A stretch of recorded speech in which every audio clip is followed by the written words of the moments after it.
Good evening, everyone, and welcome to Wood Forest Bank Stadium. We have a District 13 6A encounter for you here tonight. The Woodlands and Grand Oaks fighting for that playoff positioning. Have introductions happening down on the field.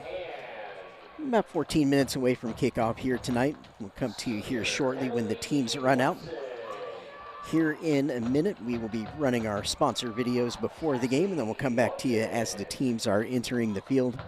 And Grand Oaks is the home team here tonight, so you'll see that hype video as the teams line up to run out of the tunnels here in moments. Woodlands, of course, sitting on the far side as the visitors tonight. They'll be wearing their white uniforms and red pants as the away team here tonight.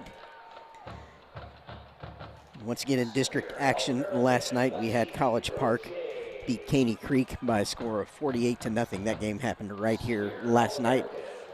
Again, I'll come back to you with more preview here in a minute as we've rolled the sponsor videos here coming up. Look forward to having you join us for kickoff tonight. My name is Jeremy McGrail. I'll be taking you through this game tonight here at Wood Forest. Again, playoff positioning on the line for both of these two teams. New Caney is the team in the district with a bye week this week, so the Woodlands can gain a little bit of ground on them if they were able to win tonight. And of course, Grand Oaks 1 and 2 in district will be looking to get on the board once again and even up that district record tonight if they can. And of course, Grand Oaks very much in that playoff race here as we kind of work over halfway through the regular season now. Hard to believe.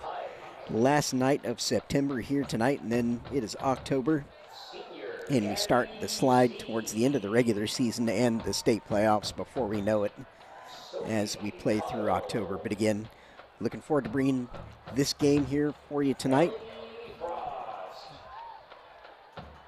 Glad to have you join us on this stream.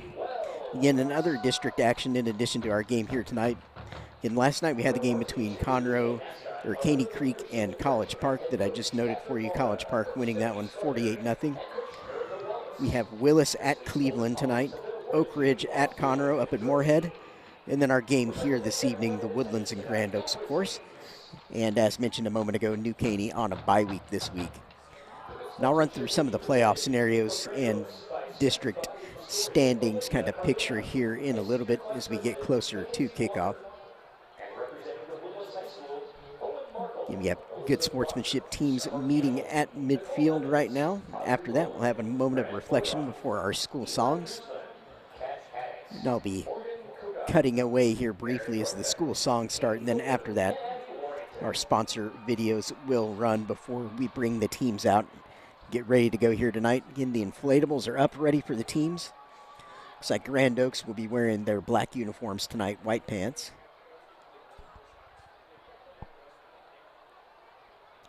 Good crowd filling in on both sides here tonight. All right, and school songs right now.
please enjoy the Grand Oaks High School Marching Band, who will play the alma mater.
It's not enough to be the leader in robotic-assisted procedures if we're not by your side for every step of your recovery, guiding you back to what makes you, you.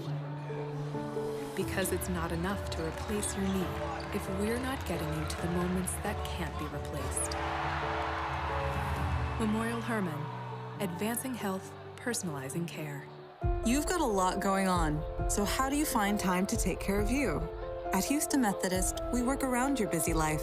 There's same-day visits when you're sick, online scheduling with specialists, access to all your records through MyChart, and video visits 24/7 if you need urgent care.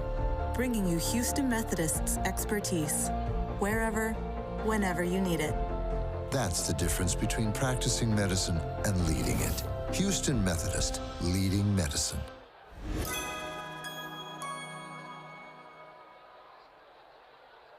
For over 40 years, Woodforest National Bank has proudly supported the youth and schools of this great community.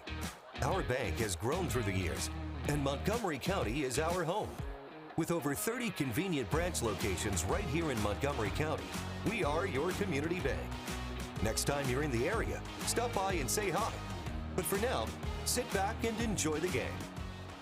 Our team at Buckaloo Chevrolet works hard every day to deliver a better car buying experience to every single customer. Just check out our reviews. Amazing to work with, great customer service, they really care, are just a few of the things our customers are saying about us. So if you're looking for a better selection, a better car buying experience, and of course, a better buy, head to Buckaloo Chevrolet today, one of Houston's fastest growing Chevy dealers. We're on I-45 in Conroe, or shop BuckalooChevrolet.com. And remember, it's a better buy at Buckaloo. Shopping for a new or used vehicle? Or just looking for a place for good, reliable service? Go with the name you know. Gullo Ford, Gullo Mazda, and Gullo Toyota. The Gullo family has been serving the Conroe Woodlands area since 1970. So the next time you're shopping for a new or used vehicle or just need service, do yourself a favor and go see Gullo Toyota, Gullo Mazda, and Gullo Ford. Or log on anytime at GulloAuto.com. Gullo, let's drive.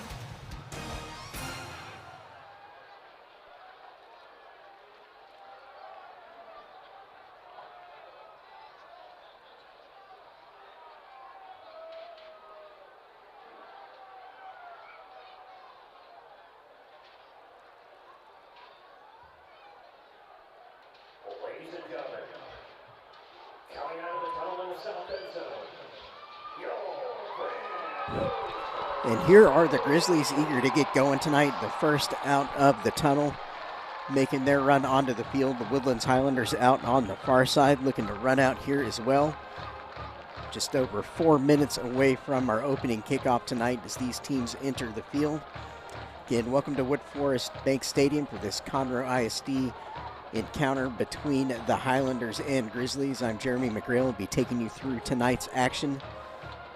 That smoke emerging from the Woodlands is inflatable over there. They're ready to run out here and help us get started here momentarily. Again, quite a bit on the line, being that we are over halfway through the regular season, remarkably. Each one of these teams playing their 6th game of the season here tonight, if you can believe that. Last Friday night in September. We will be in October officially tomorrow.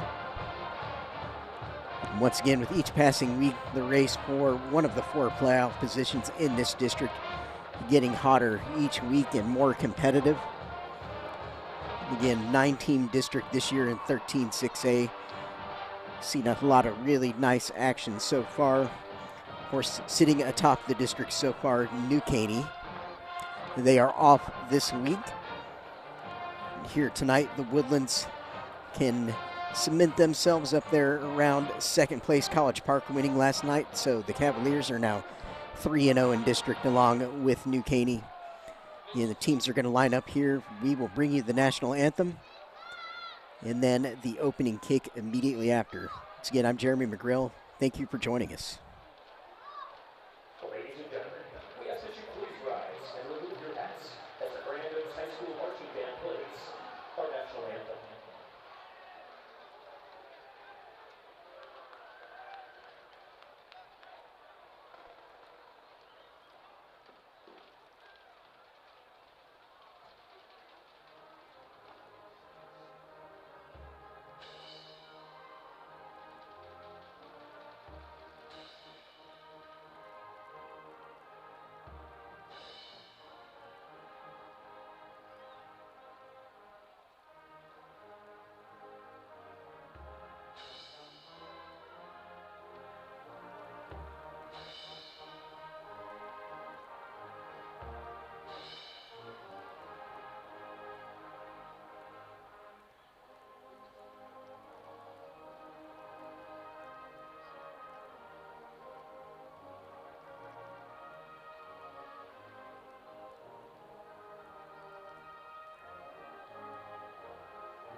And with that great rendition of our national anthem by the Grand Oaks Band, we are ready to bring the captains out to midfield, figure out who's going to get the ball first and kick us off here tonight.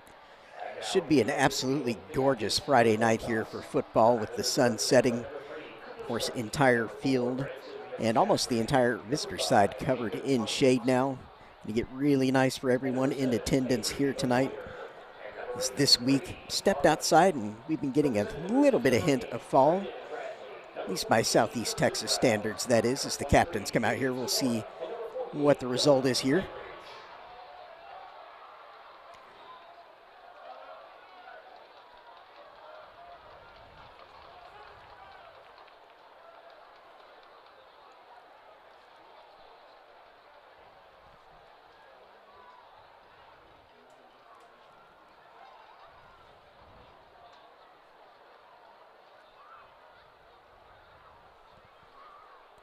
Grand Oaks has elected to receive Woodlands. And kicking to the... Looks like Grand Oaks will receive the opening kick. Woodland's going to kick off here. Get us started, so we will see the Grizzly return team start us off tonight.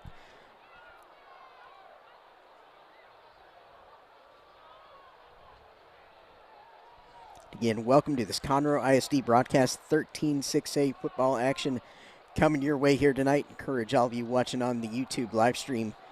Please like the video, hit that bell to subscribe. Follow all the Conroe ISD athletic action coming your way this season. Again, we are heating up rapidly here on the path towards the state playoffs and, of course, for the district championship here. It's Cooper Stark for the Woodlands is going to tee the ball up and help get us started.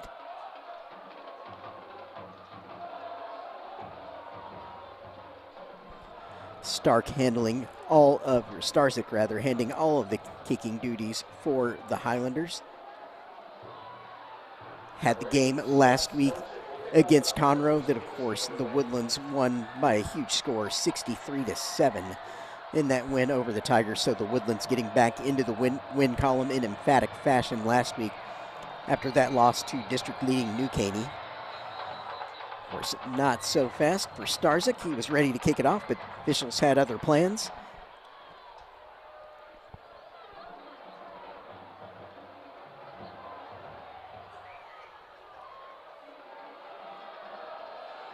Scott Starzik, sophomore kicker for the Woodlands, and he does it all. Beyond PATs, field goals, of course.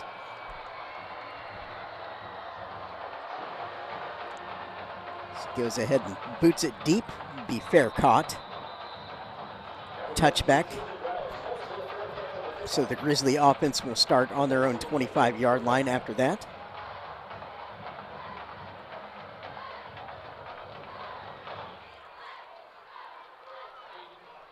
So you wait tonight's alignment for the Grizzlies. And that is sophomore quarterback Christian Nunley, number 2, coming out for the Grand Oaks offense here.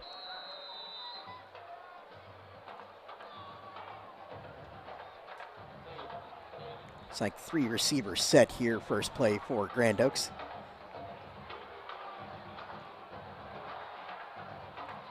Nunley looking for the post, throws it just behind the receiver. Pass broken up by the Woodlands DB on that one. In coverage for the Woodlands, number 16, Weiwei, senior.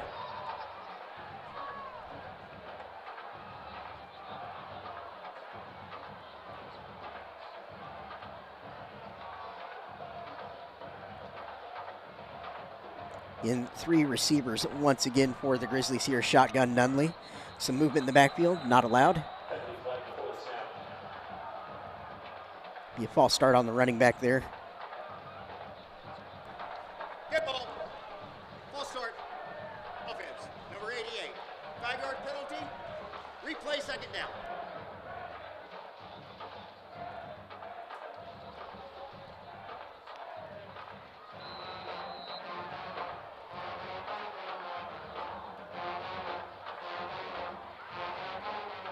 Be a handoff around the left side. Decent gain, but cut down after a few yards.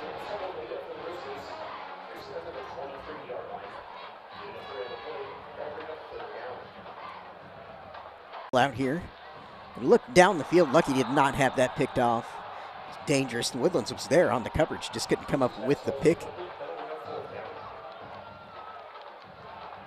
And it looked like number 6, Jason Williams. Tackle is Quanell Farrakhan, former Grand Oaks Grizzly, last year's a freshman, all district on Grand Oaks, now at the Woodlands. Setting up the Highlander offense in great field position in the Grand Oaks half of the field after that return.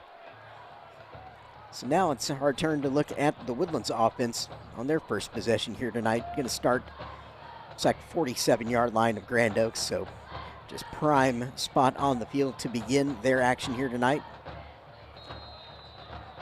Looks like alongside Matoria, you've got Williams and Mitchell. Actually, that was Arquez Gomez alongside Mitchell there, flanking Matoria in the backfield on that first play. Incomplete pass there. Bring up 2nd and 10.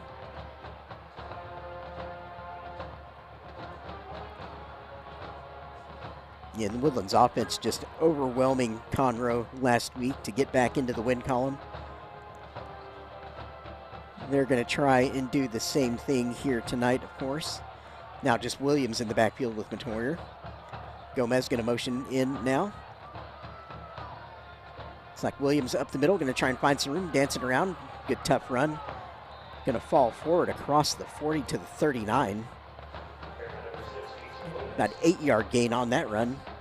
Great effort by Williams. shrugging a few tackle attempts there.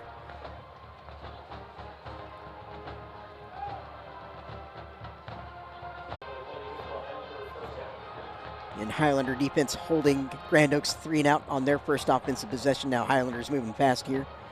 Again, working the ground game with Williams. He's going to bounce off some guys up front, and another tough run for a first down. Impressive job by Williams once again. Going to move the chains. That was the 22-yard line. 12-yard gain to play for another Highlander first down.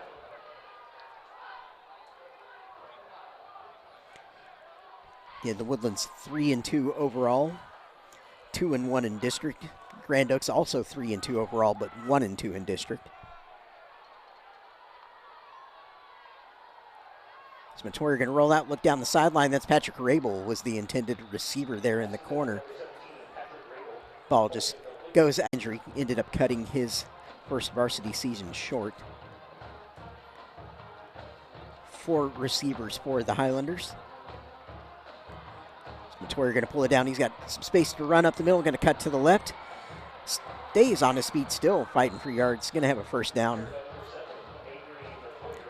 Nice running smartly. Just kind of goes down and not trying to take unnecessary hits here tonight.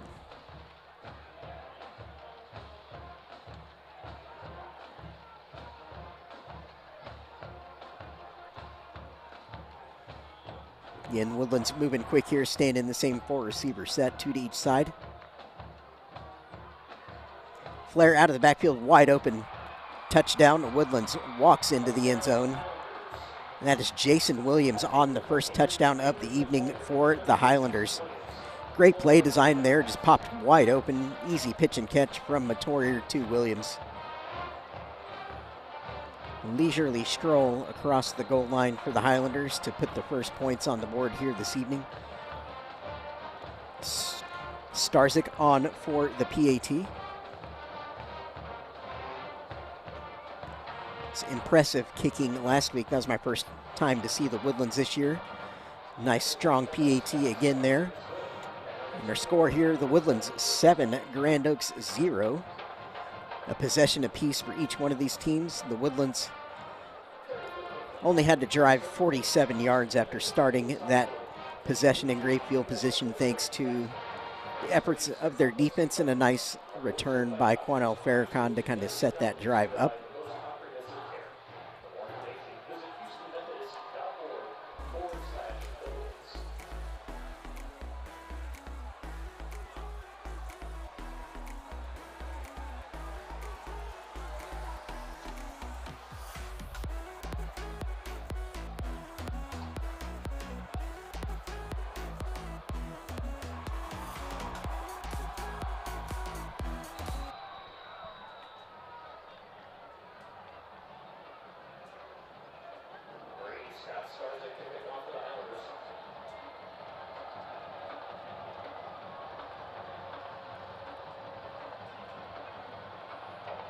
Starzik again going to put his foot through it. This one's going to be fielded, though, in play.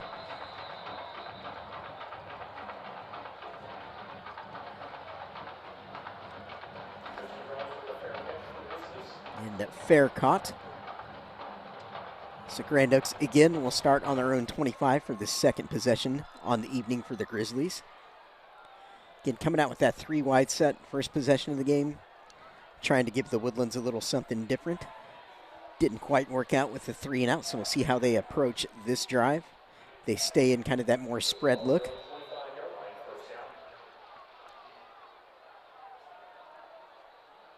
Looks like they will shotgun 3 receivers trip set. Nunley's going to pull it.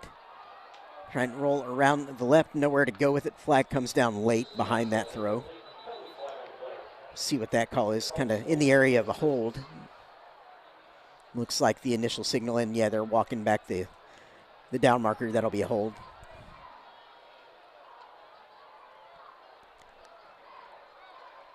Offense, number 53.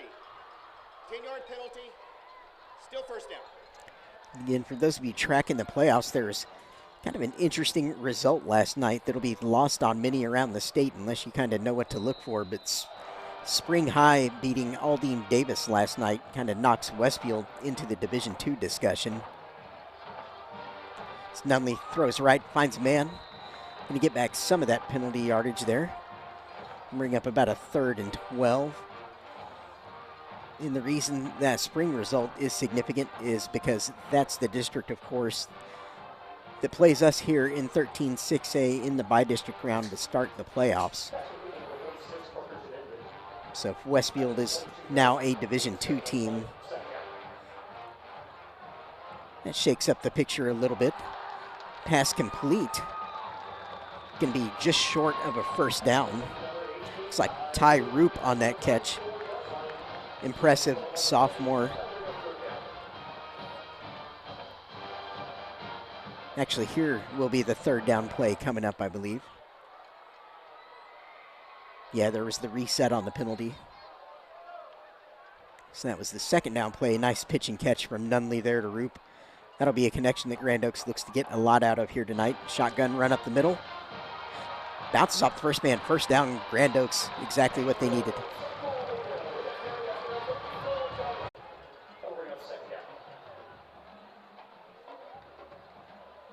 And Grand Oaks looking for answers in that rushing game in the absence of one of the district leaders in Brandon High, who hasn't played in a few weeks now.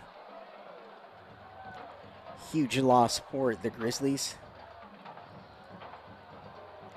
Woodlands stacks up that run attempt there at the line. Going to bring up a 3rd and about 8. Sepulveda again.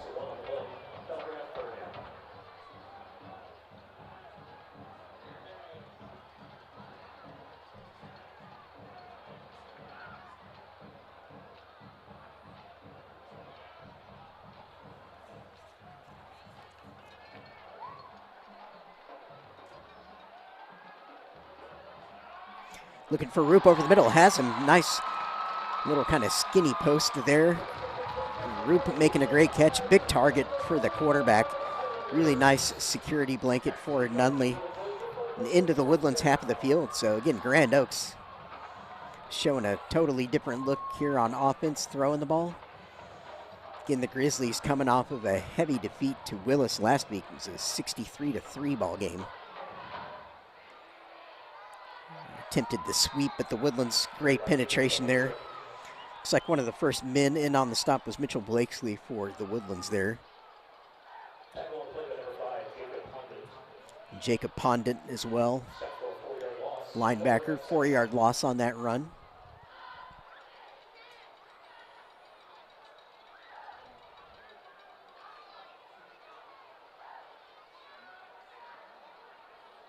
It's Nunley trying to make a play there, but nobody quite open. Throws it high. Flag comes in at the very end of that, really late.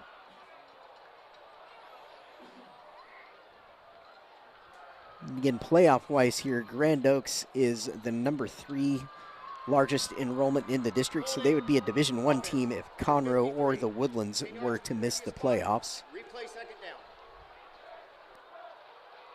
And the Woodlands, of course, Division I lock.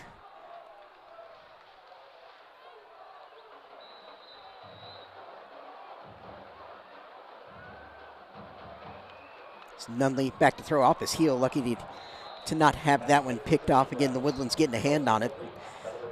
Highlander defense already with a few passes broken up here on the night. Couple of chances at an early interception, but unable to come up with the turnover. 3rd and 24 down in distance. So after getting into the Woodlands half of the field, Grand Oaks now backed up into their own half. Not where they want to be, of course. The biggest success coming with Ty Roop in the passing game so far. Looks like they're going to try mid-screen. Doesn't come off, though. The Woodlands all over that.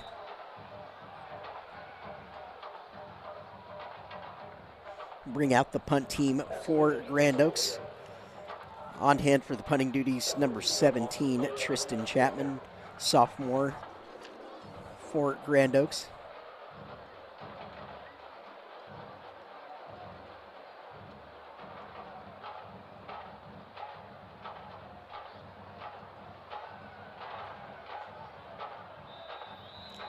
Again, the Woodlands currently projecting as the #1 seed in the Division I bracket out of this district. New Caney is a Division II lock, sitting atop the district right now. And the Grizzlies come to settle at the 34-yard line of the Highlanders, where they take over first down. And if the Woodlands holds on to that #1 seed position from this district, they'd be looking at the likes of perhaps a Nimitz in the first round. A strike by Matoyer, first play of the game on, or first play of the drive rather. Shane Walker on the catch, but a flag does come down. It's going to be a false start. Going to erase that long pass. Just a really nice throw and catch there from Matoyer to Walker on that post. 10 yards from the previous spot. Replay first down.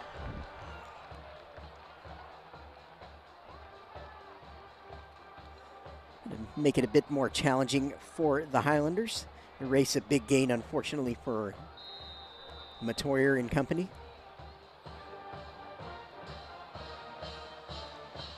Those are the downfield opportunities the Highlanders looked for all night against Conroe last week and had great success on. Gomez, Rabel, Walker, great set of receivers here for the Woodlands. Going to set up a screen to Farrakhan here. He's going to get behind his blocks, get all the penalty yardage back, and go out across the 40. Nice big gain. About a 17-yard gain.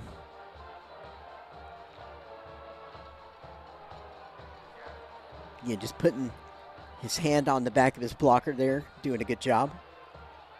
Getting the yak. 3 receivers in the set for the Woodlands, 1 by 2. McShafery in the backfield, lined up in the H position now. Lots of movement on this play. Going to be a screen, or a sweep rather, to Farrakhan. Going to look for the right side. Good pursuit by Grand Oaks actually there. They're going to tackle him short of the first down, just a yard gain. So very good job by the Grizzly defense stringing that one out. Bring up a 3rd and 1. See what the Highlanders try and dial up here. Looks like Williams is going to be the man to flank Matoyer in the backfield. 4 receivers. Matoyer going to go quick. Zone read. Matoyer keeps around the right side. Lots of room to run. He's going to be up the right sideline. Foot race now to see if he can beat the last man. He does. Stiff arm touchdown Highlanders if it stands. But however, a flag well behind the play, right about where he turned the corner. Looks like it may come back. Holding. It's the second time a holding penalty has erased a huge gain for the Highlanders. Offense, number 87. 10 yards from the spot of the foul. Replay 3rd down. Yep, huge penalty for a number of reasons. Takes points off the board and turns a 3rd and 1 into a 3rd and 11 now after that.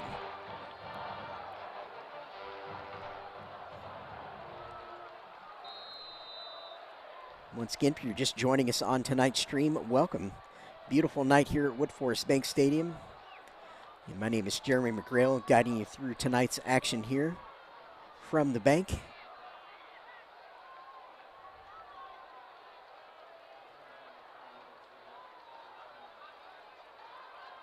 It's Gomez and Williams with Matoyer. Going to be a timeout on the field. Timeout Woodlands. That is their first charge timeout of the first half. And I mistakenly said it was going to be 3rd and 11 a minute ago. Still 3rd and 1, with it being a spot foul.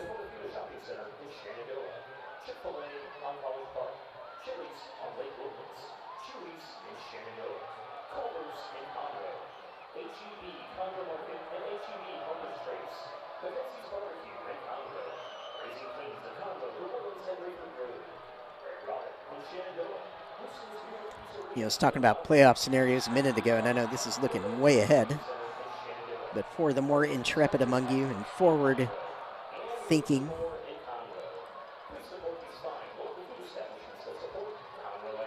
pay close attention to what happens in that Klein district, because that's who this district would face in the second round potentially.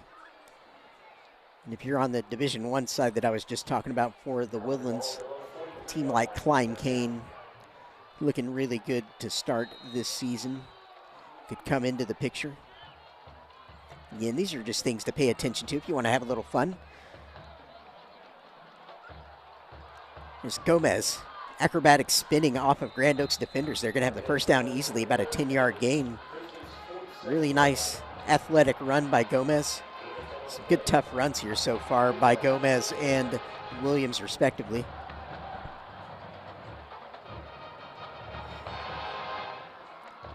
And Grand Oaks at 1 and 2 in district, just looking to stay in the conversation for one of those final 2 spots.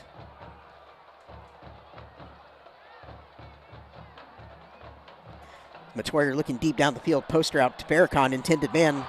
Ball's going to be tipped up and incomplete. Good pass breakup by Grand Oaks.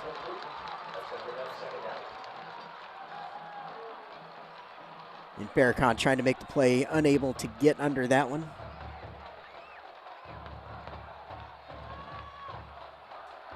Highlanders looking his way a lot here tonight against his former teammates.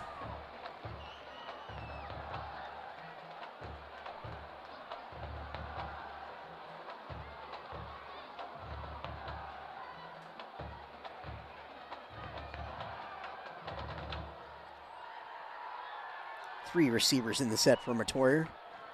As McShafer motions across the formation, he's looking back to the left as Matoyer trying to stay alive as a passer, wide open down the sideline and caught all by himself. Is that Williams sneaking out of the backfield again? Going to go all the way inside the red zone. No flags on the field this time.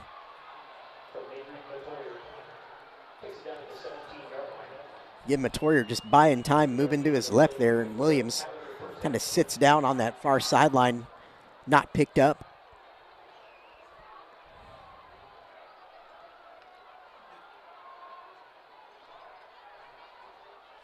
That's how tonight's first touchdown occurred to Mr. Williams.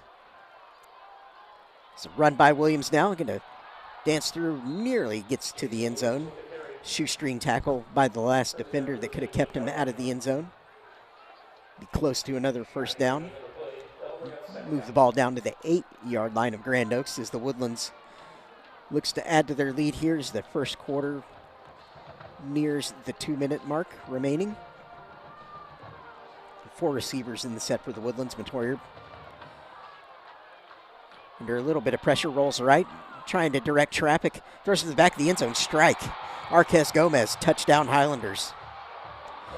Great job of chemistry by quarterback and receiver there.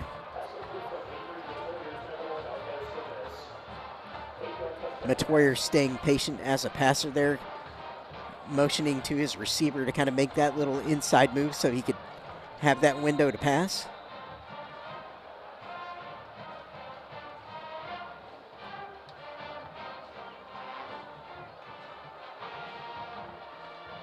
Starzyk Stadium.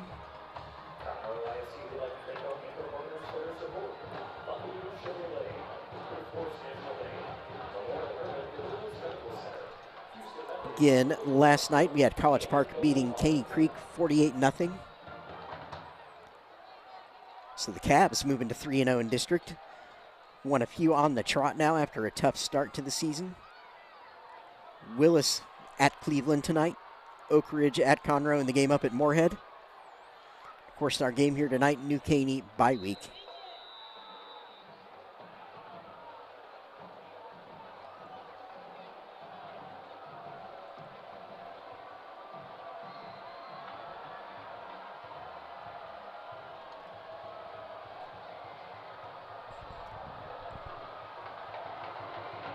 Starzyk puts his foot through it. Going to be fair caught again by Grand Oaks. It's Tristan Browse catching that kick.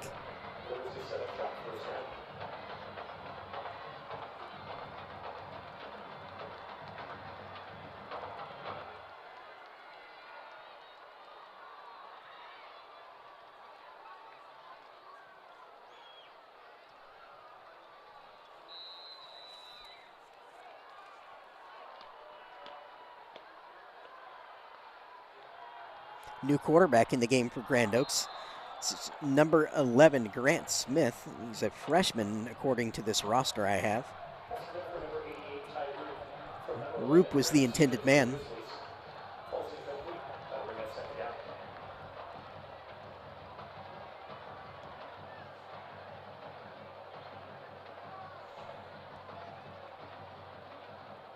There are 8 sophomores by my count on this roster, and of course the one freshman who's now in at quarterback. It's a pretty young Grizzly team overall. Smith passes into heavy traffic there over the middle, batted away by the Highlander defense. Quickly brings us to a 3rd and long, 3rd and 10.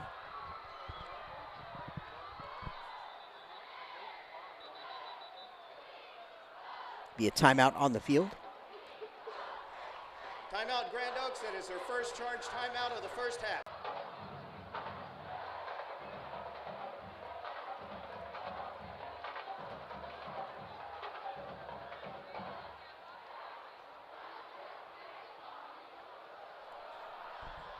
And after that timeout, ready to resume action here. Teams back out onto the field, huddling for the next play.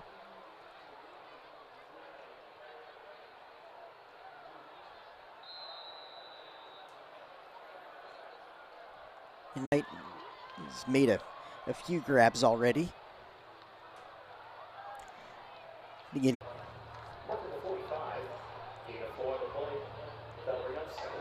And these are the positive plays that Grand Oaks needs to make sure they keep putting together to try and stay ahead in the chain game and not get into those forced yardage situations where they become very predictable.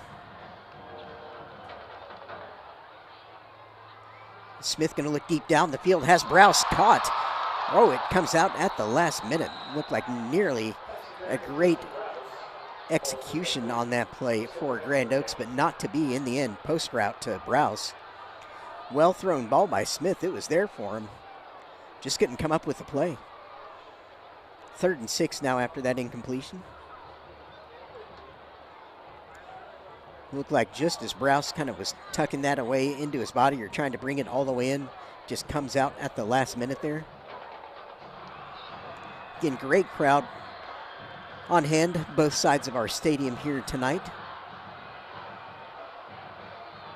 Smith going to go right back to work over the middle of the field, pass complete. That's number 10, Micah Dixon, sophomore receiver on that catch. So the youngsters getting it done here tonight for Grand Oaks. Seems to be every time I call a name, it's a sophomore or a freshman in the case of a quarterback. It's just extremely valuable reps for all of these Grizzly players to get in this caliber of a game against an opponent like the Woodlands.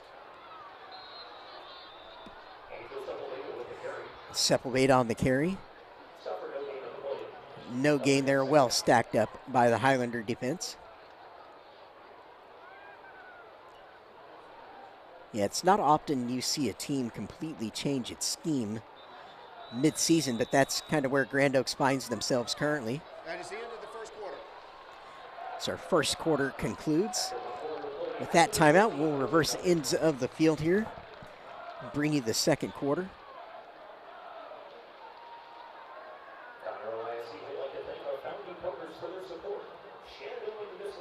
But it makes sense, the scheme change for Grand Oaks, when you look at what they've dealt with this season. Of course, not having the services of one of the leading rushers in the district, Brandon High, is extremely significant. One of the senior leaders on this team. So when you're hit with something like that, it's usually going to be a little bit of a reevaluation that comes in. Obviously, Grand Oaks taking that heavy loss last week, just trying to give themselves the best chance to be successful. No doubt the motivation for the change in scheme that we're seeing here tonight. Just trying to get these young players some valuable experience on a varsity football field here this year. And again, not out of the playoff race by any means. As that snap goes onto the ground, they've just got to get on it. And this is my personal opinion, but I feel like the number 3 and number 4 spots in this district are just open wide, just up for grabs. When you look at teams like College Park, Conroe, Willis, Grand Oaks, Oak Ridge, you put New Caney and the Woodlands at the top of the district. I think the competition around those two is very fierce. It's a high pass over the middle, broken up by the Woodlands.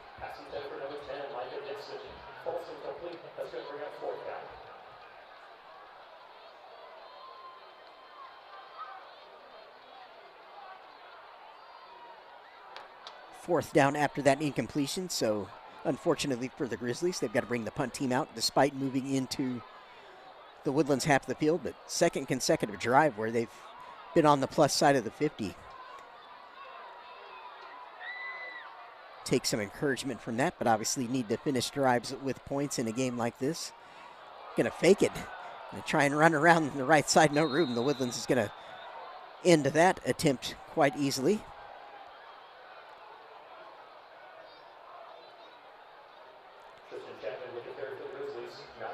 So for the second time this evening, the Woodlands is gonna take over in the Grand Oaks half of the field. 11:19 left in the second quarter here tonight. Again, the Woodlands scoring a touchdown on their last drive despite having 2 big plays called back for holding penalties.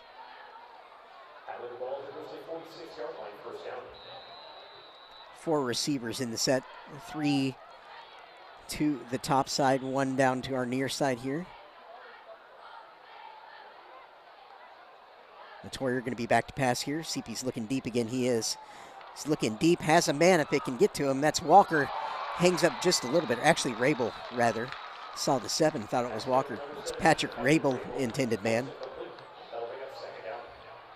He was open there initially. Ball just takes a little bit too long to get down to him there. At about at least a few yards separation when the ball initially went into in the air. Appears to be very little wind, almost no wind if the flags are anything to go by. They are not moving at all here tonight, so still evening. And 4 receivers in the set. Going to throw underneath. It was a jailbreak screen they were trying to set up to Jackson Bolander there, but it's going to fall incomplete. Bring up a 3rd and 10 for the Highlanders. There was a lot of room to run there had he been able to make that catch. So a couple of missed opportunities. It's Jacoby Mitchell checking into the backfield now for the Highlanders.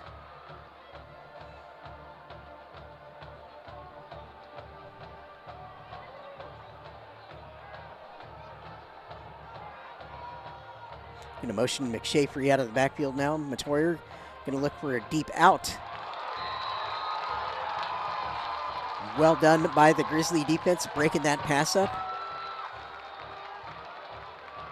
Again, Matoyer and the Highlander offense looking for the out route there. That was a stick route, as we say, where the receiver's job is to run that route about 2 or so yards beyond the first down marker to ensure you catch it with the first down. Couldn't quite make the connection, so bring out the Woodlands punt team for the first time tonight. Starzyk.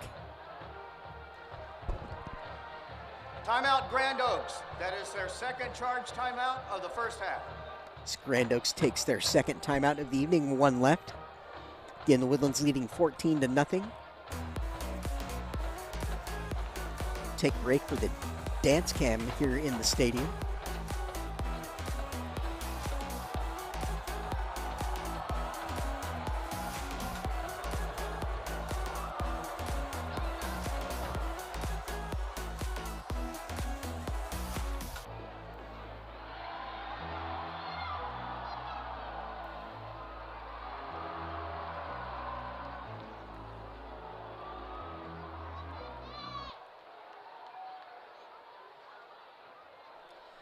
And ready to resume action here as the Woodlands has their punt team out.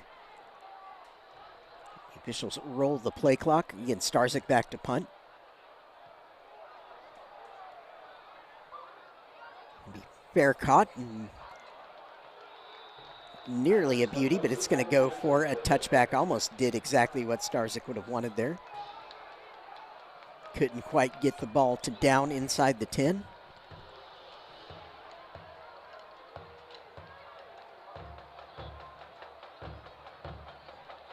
So the Grizzly offense with another chance to try and put together some positive momentum moving the football. Looks like Christian Nunley's going to be back in at quarterback, the sophomore. It's Grant Smith on the last couple of series. Now Nunley once again.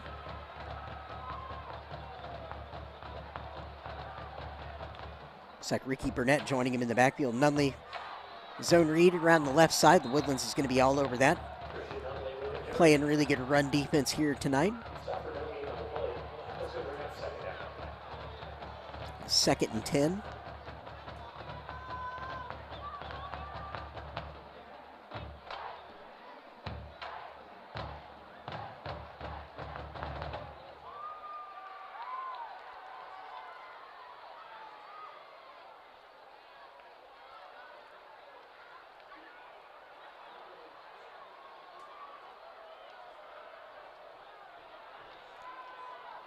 So Nunley just has to kind of wing that one out of bounds.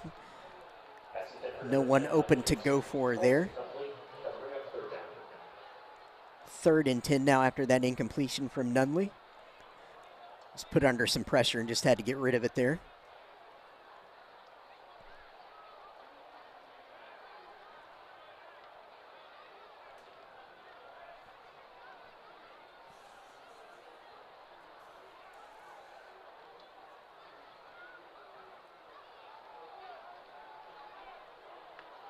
That's going to be complete.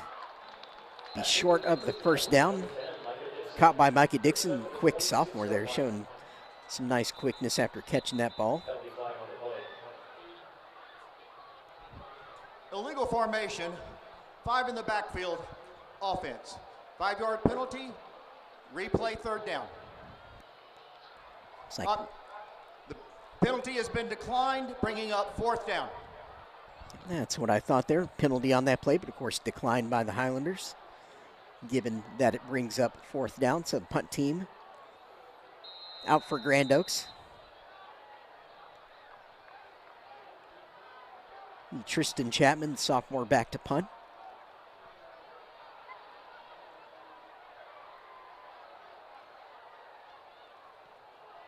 Boot it rugby style line drive. Going to roll quite a distance, fielded by Farrakhan. He's going to try and get around the edge. Avoids the first couple, but brought down. Flag on the play. It's well covered by the Grizzlies there. Did not allow Farrakhan to turn that corner.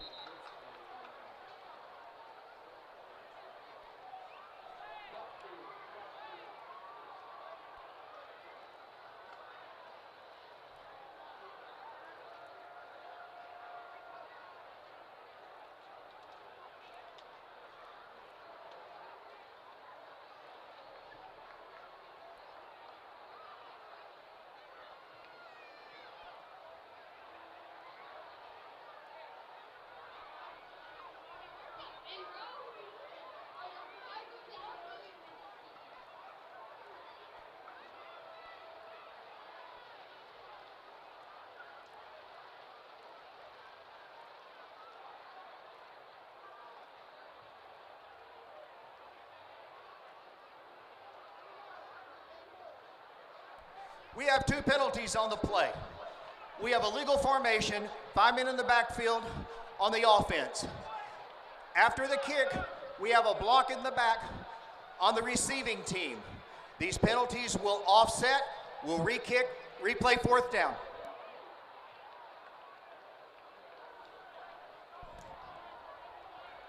So offsetting penalties there. We'll have to re-punt.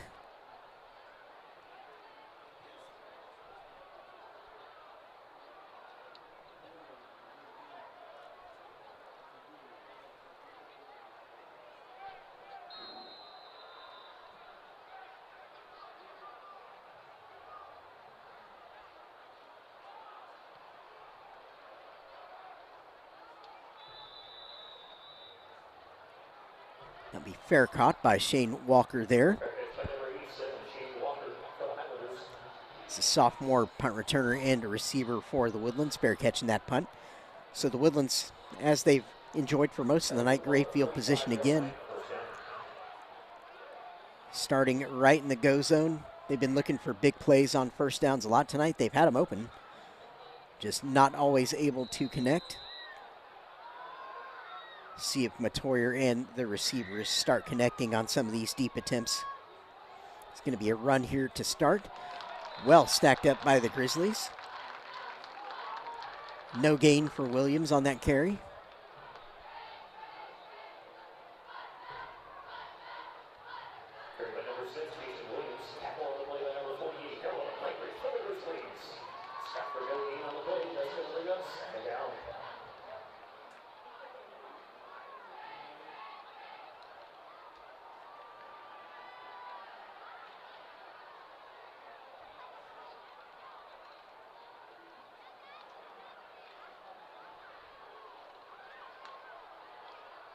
Quick throw out to the right, be close to a first down, probably marked, be right on the stick. Should move the chains, it will.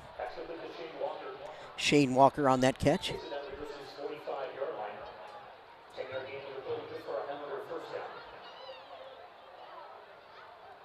Matoyer trying to use some of the shorter throws to get in rhythm here tonight. Again, was on fire with the passing game last week against Conroe. Matoyer again doing a good job bailing out to the right, finding McShafery there on the sideline.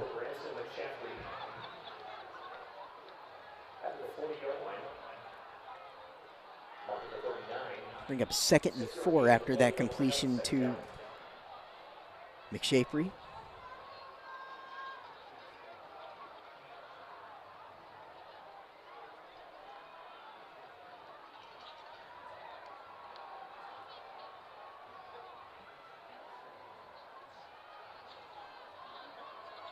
Four receiver set for Matoyer here.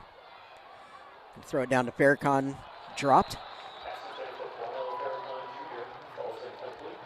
May have had an eye on where he wanted to run with that ball before he could get it fully secured. Was a bit low on the pass. 3rd and 4. 8 minutes, 18 seconds remaining until halftime here tonight. In the Woodlands, 14-point cushion, but looking for more. Wanting to take advantage of their great defense here so far tonight, throwing a shutout.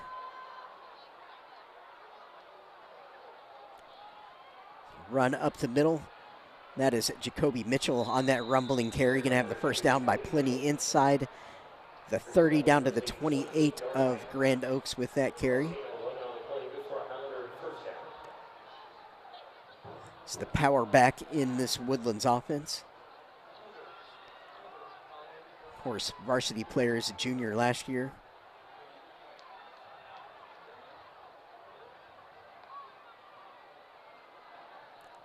So Matoyer going to look for the corner out. McShafery's open. Touchdown Highlanders. Great pitch and catch. Again, good route by McShafery. Hit the perfect spot on the field. Perfect strike of a throw from Matoyer on that one, no mistake.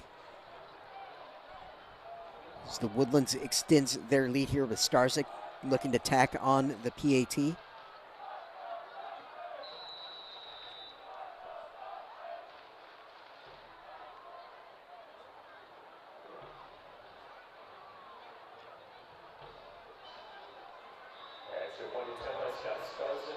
And he will boot that into the nice new building in the north end zone.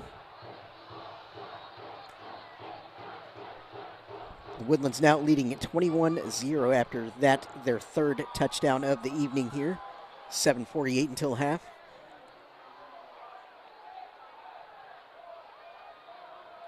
Now we'll try and get a score for that Oak Ridge and Conroe game up in Moorhead here at half. Interested to see how that game turns out. So I think there will be definite playoff implications based on who wins that game. And it'll help give teams like Grand Oaks an idea for who they need to beat down the stretch as well to try and be in that discussion once November hits.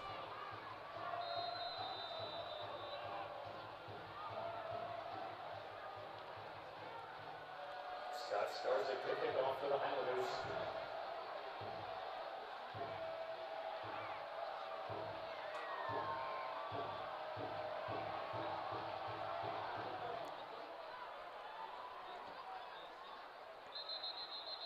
And another fair catch on the kickoff, which has been Grand Oaks' strategy here tonight. They've fair caught every kickoff so far.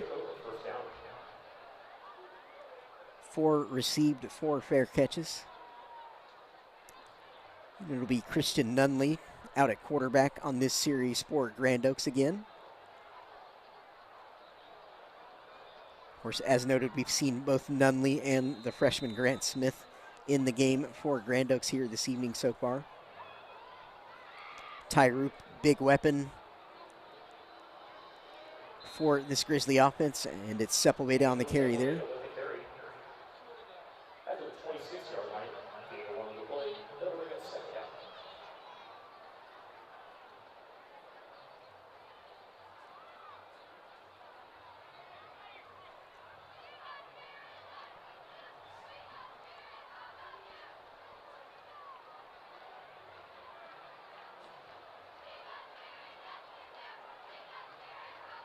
It's nothing going to go around the left side there.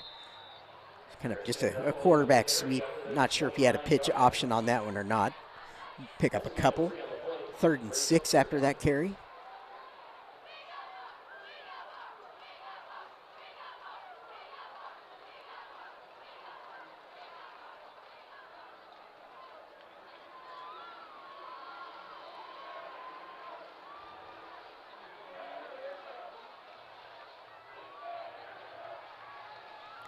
Looking deep down the middle, that was Roop, the intended receiver, going to be broken up by the Woodlands.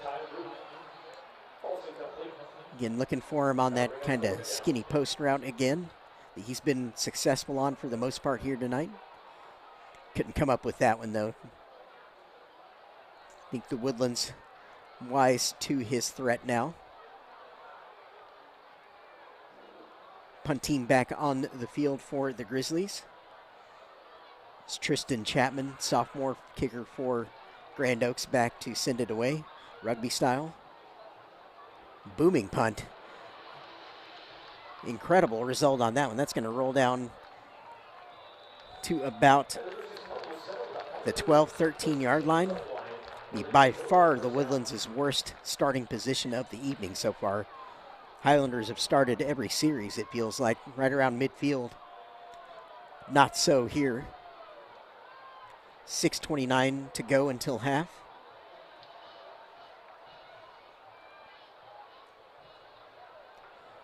Again, if you are enjoying this stream, Conroe ISD Athletics, please like the video, hit that bell to subscribe, follow everything going on. Also find us on the Twitter, Instagram channels. Conroe ISD Athletics at Conroe ISD Sports. Screen pass out. Flag coming in well behind that play, right in the area where the receiver caught the ball, actually. This is the sophomore Bolander on that reception. It's yet another penalty going against the Woodlands. Holding offense, number 17. I think that is either the 3rd or 4th holding penalty against the Highlanders here this evening. They've got a couple of things to work on out of this first half. Been a little bit off on a couple of big pass opportunities, and then the penalties have been pretty damaging to them so far. So even in a game that they're comfortably leading right now, still things to work on, as is the case usually in football. A game you're never quite the master of. Always something to do better. Quick throw out to the right, caught in space, makes the first man miss. Gomez nearly in all kinds of space there. Can be close to the first down, looks to have it. In Arquez Gomez on that catch and run.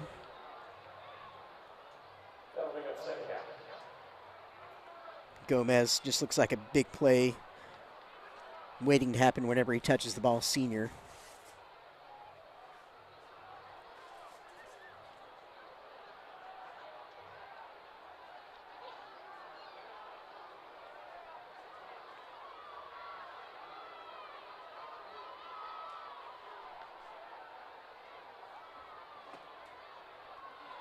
Matoyer looking deep down the field, but under some pressure, has to dump it out. Had Williams by himself on the sideline again, but throw was high. 3rd and 2. Coming up after that, 5:30 left until half.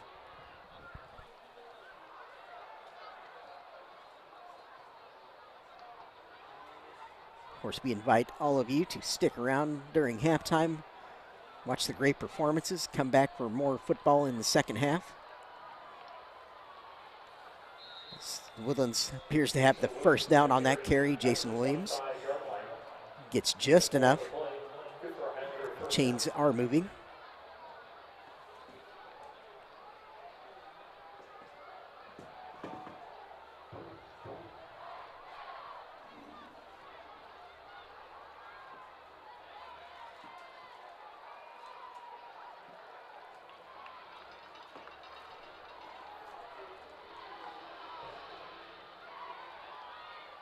Matoyer again looking deep down the right sideline. Throws a strike. It is complete. Going to be all the way inside the 40 down to the 35-yard line of Grand Oaks. It's Jackson Bolender on that reception on that far sideline. Throw had to be right on the money. That was a big-time throw from Matoyer. That's the kind of throw that recruiters will double take on, and the reason why he's going to be one of the top recruits in the state for next season. Obviously still just a junior this year. That was a major throw by Matoyer there. Again, screen Bolender again on the catch. Going to turn inside. Be a couple of yards short of another first down. Going to move it down to the 27-yard line of Grand Oaks.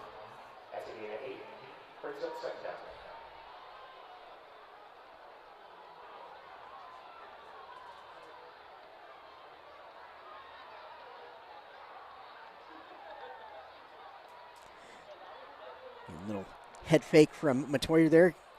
Hits his outlet man on the sideline, straight up the sideline. Staying alive all the way inside the 5. Patrick Rabel on that catch. Junior. Has a really nice rapport with Matoyer on the field. The Woodlands just a couple of yards away from adding to their lead yet again here tonight. In about the 4-minute mark here remaining until half. Moving quick. Motion across here for Matoyer. Looking for the pass. Going to throw just a bit high for his man. Intended receiver there. Number 84, Ethan Keene, senior. Just a bit elevated on the throw.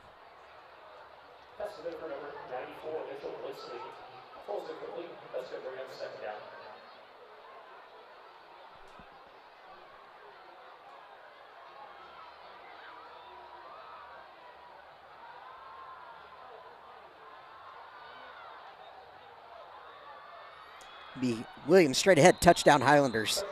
Falls forward into the end zone. Good physical play by the Highlanders there, not messing around. Let's get the job done. Take our score to 27-0 Highlanders, pending our PAT from Mr. Starzyk, of course. Hope everyone is alert in the north end zone here because it's coming at them hot.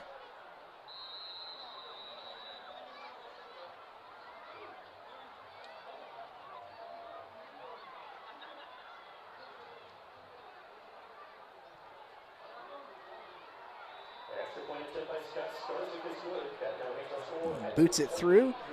28-0 the Woodlands rolling along here tonight, much the same as they did last week against Conroe. As Grand Oaks will ready their kickoff return team here.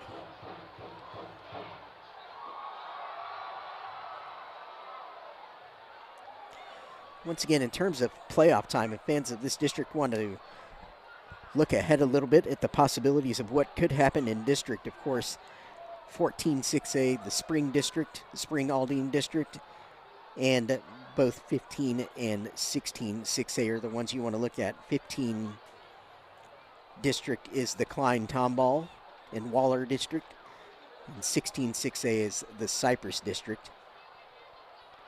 And if you're the Woodlands and you know that you're projecting comfortably in the Division I field because you are one of the top 2 enrollments in this district,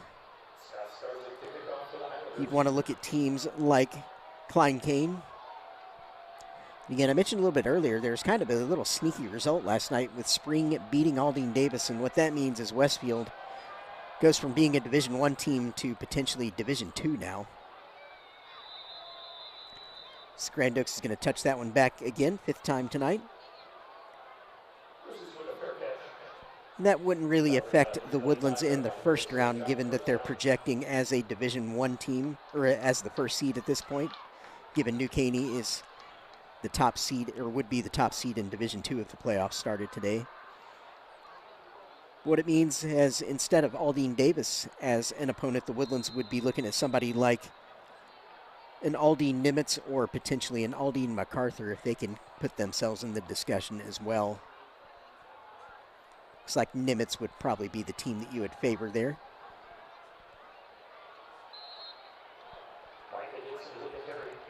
Micah Dixon on the fly sweep there. Can't turn the corner. Well defended by the Woodlands defense. Again, Highlander run defense been lights out here tonight. I am not sure the Grizzlies have positive yards running. Any success they've had tonight has had to come via the air to Ty Roop, in particular, sophomore tight end. They have yet to get Tristan Browse involved in the receiving game, but he's obviously, as one of the senior leaders on this team, very key to what the Grizzlies usually do on offense.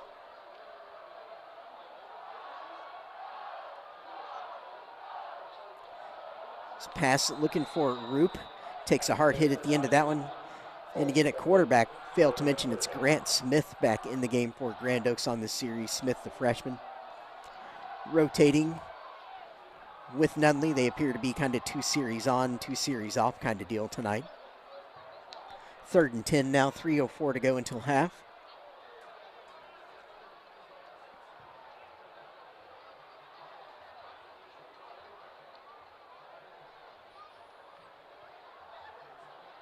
Again, we were talking playoffs a second ago and how the Woodlands would be looking at someone like Nimitz if the playoffs started today in that first round. And again, this is looking way ahead, but hey, we're allowed to do that. You know, the game, the rest of the district will play out here. 3rd and final charge timeout of the first half. As Grand Oaks takes their final timeout of the half.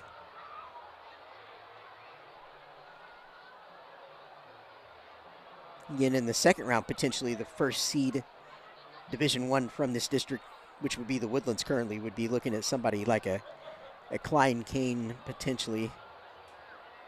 They've had a really impressive start to their season, kind of a newer program too. They are one to pay attention to if you're a Highlander fan and you want to kind of get a little bit of a sneak peek, maybe pay attention to what Cain does throughout the rest of district play. You know, I know a lot of folks are looking forward to when Cain plays Klein Collins in that district. Of course, on the north side here, Collins, a program that we've seen a little bit of. They're not located too far away from us here. Those two appear to be the class of that Klein district this year. Klein Oak fallen off a little bit, actually lost their game against Tomball last night, I believe.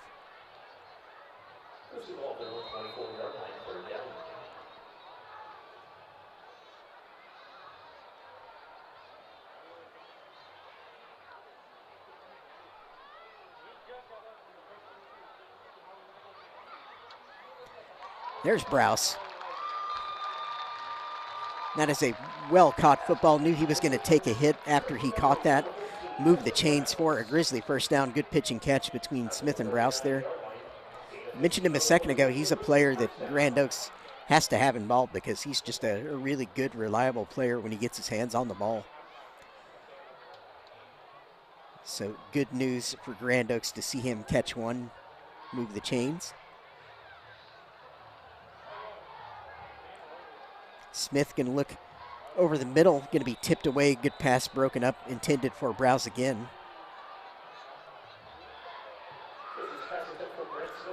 2:37 until half.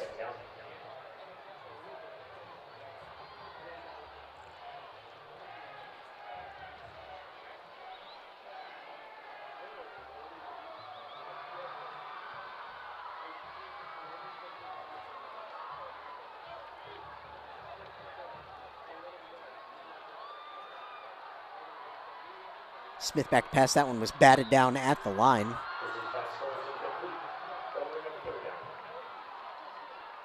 And in the Region 2 field, a couple other really impressive teams to look for outside of our area. They're both DFW teams, in fact. Likes of Rockwall, Duncanville. They're both kind of projecting in the Division 1 fold currently. It's another nice pitch and catch for Micah Dixon there from Smith. Again, Grand Oaks, they've moved into the Woodlands half of the field now 3 times tonight, unable to come up with any points. Let's see if they can get something before half here. Smith, back to pass under pressure now, just has to get rid of it. That's actually a live football. They've got to get on top of that one. Going to go out of bounds for what will be a big loss of yardage. It was thrown backwards.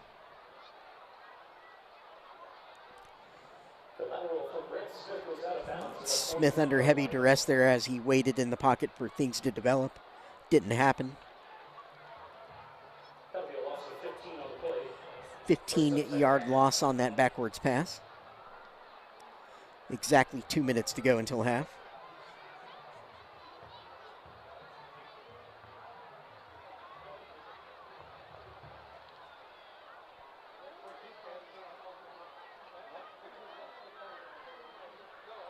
Smith looking for a deep corner there, incomplete.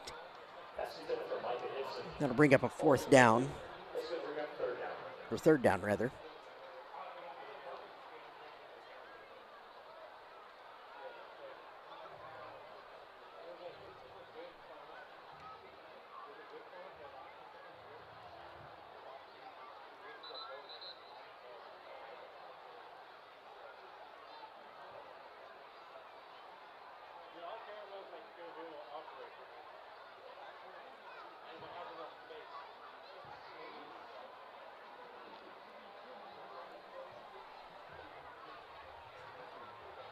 Smith running the speed option, going to pitch it out to Sepulveda. Nowhere to go with that, though.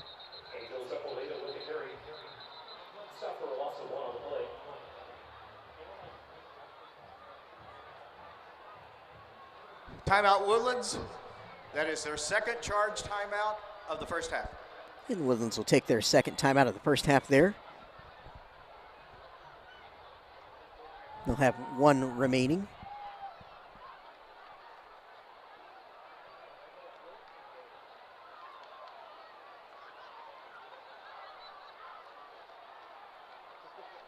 And we appreciate all of you joining us on this live stream here tonight. It's a beautiful evening for football, no wind to speak of.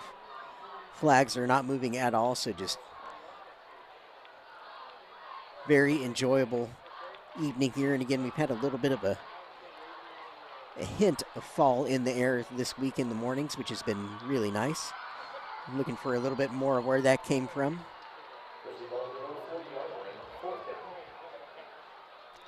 Hard to believe we will be into October tomorrow.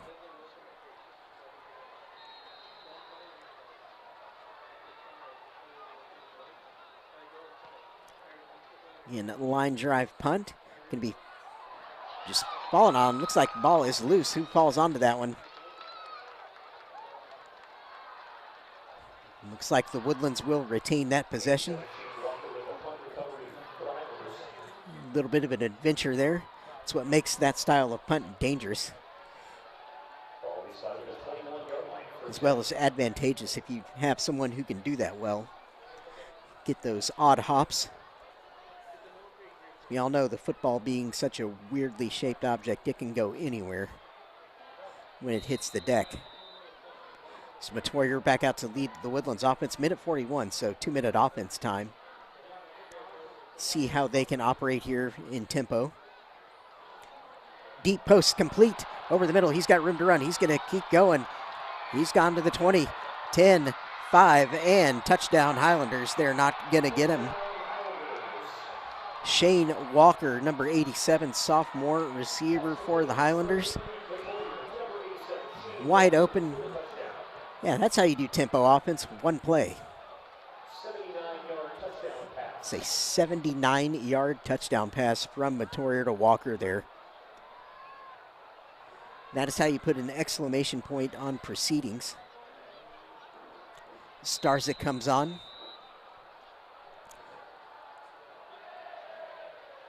Once again, alertness required in the north end zone here. The patrons on the deck. Off the facade of the building. Nearly hit the Conroe ISD logo there. It's post route wide open. We've seen it come open a few times for the Woodlands tonight. It's an accurate throw. Good catch and run by Walker there. No mistakes made. And that's the sort of threat that people would have pointed to before this season started, with Matoyer coming back a year more experienced as a junior. Good set of receivers around him. Woodlands played a couple of tough games in non-district, and of course with New Caney early on in district. And obviously traveling to North Shore, the #1 team in the state right now, in my opinion. #1 defense in the state. Getting a trial by fire there. A little bit of a humbling to start out with. And then New Caney only managing 7 points in that game.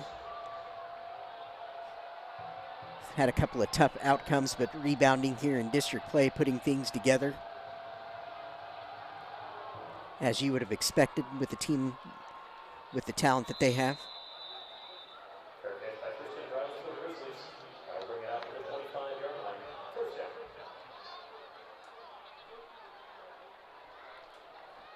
In the Conroe game that I had last week, I talked about that for the Woodlands, it was just impressive to even want to play North Shore, because, yeah, I guarantee you basically no one's raising their hand to play that game right now with the level that the Mustangs are at. So for Coach Rapp and the Highlanders to have the courage to even play that game says something.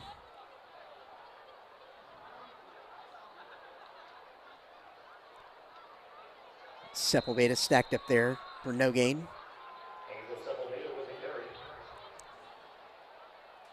So I've learned one thing over the years watching teams develop over the course of the season, kind of go on to have success in the playoffs. It's like you can't be afraid to challenge yourself in non-district.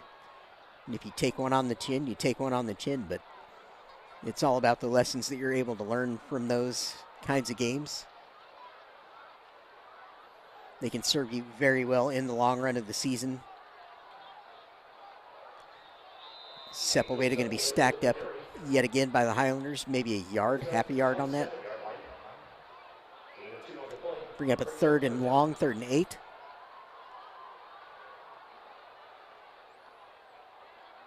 And I think if the team handles it correctly, it can serve them very well to have weak points exposed early on.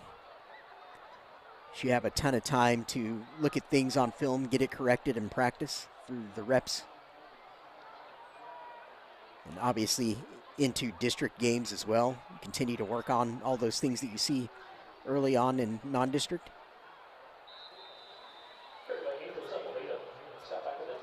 Two-yard loss. And that will bring us to halftime with our score being the Woodlands 35, Grand Oaks 0. Again, welcome you all to stick around here at half, watch the performances. Come back in the second half for more football with us again. My name's Jeremy McGrail. Thrilled to have you on this live stream with us here this evening. Again, please stick with us here at halftime. The Woodlands just very impressive throughout that entire first half. Even missing on a couple of opportunities, having a few penalties, but at the end of the day, so many weapons on the offense with Matoyer and company. Able to make those big plays in the passing game and stretch their lead against a Grand Oaks team that's literally changing their offensive scheme halfway through this regular season as a result of kind of early season events here. Just trying to gain experience with a lot of young players that you have on this Grizzly roster. So again, enjoy halftime. We will be right back afterwards.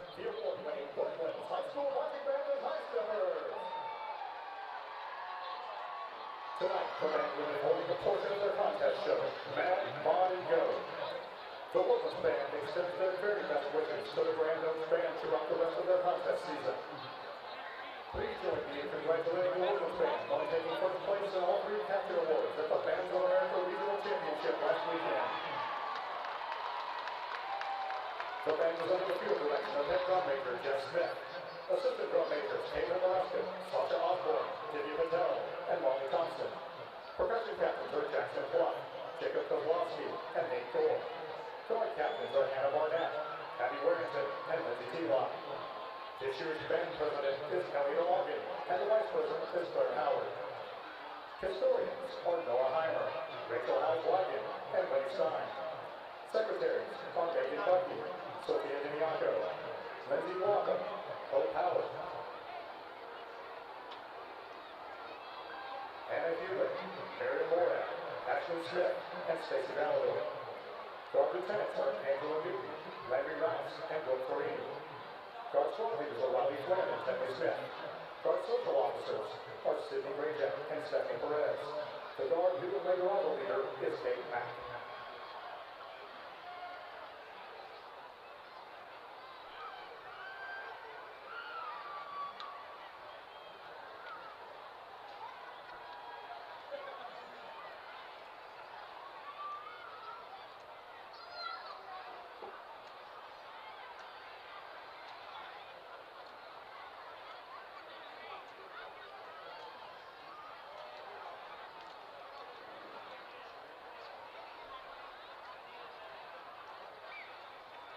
Ladies and gentlemen, sponsored by the Woodlands Center for Special Surgery, the Woodlands High School Marching Band.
The 2022-2023 High School Officers Ball.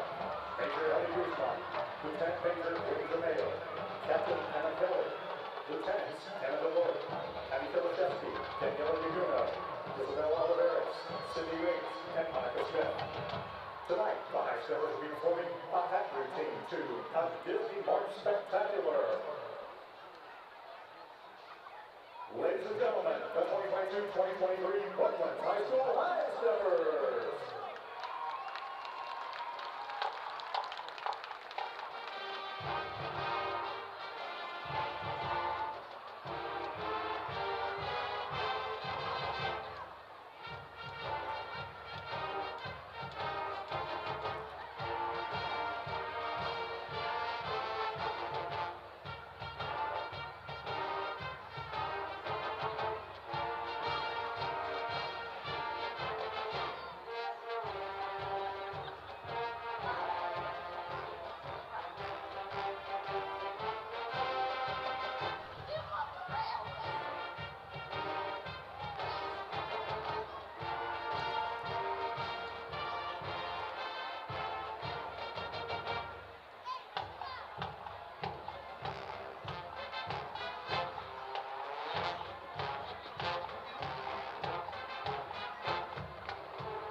We're proud to support Highlander football. Ladies and gentlemen, the Woodlands High School Hockey Band and High Steppers.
Good evening, ladies and gentlemen. Please welcome to the field the Grand Oaks High School Royal Pride Drill Team.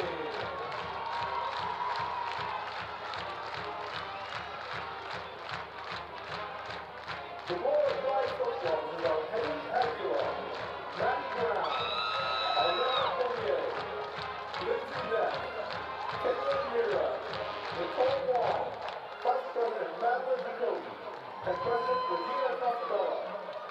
The Royal Pride sergeants are Faith Boudreau, Reese Garza, Maddie Belcher, and Kenley Provo. Spirit Girl of the Week is Ayla DeVille. Dance Girl of the Week is Sam Biondo. Faculty Member of the Week is Robert Geary.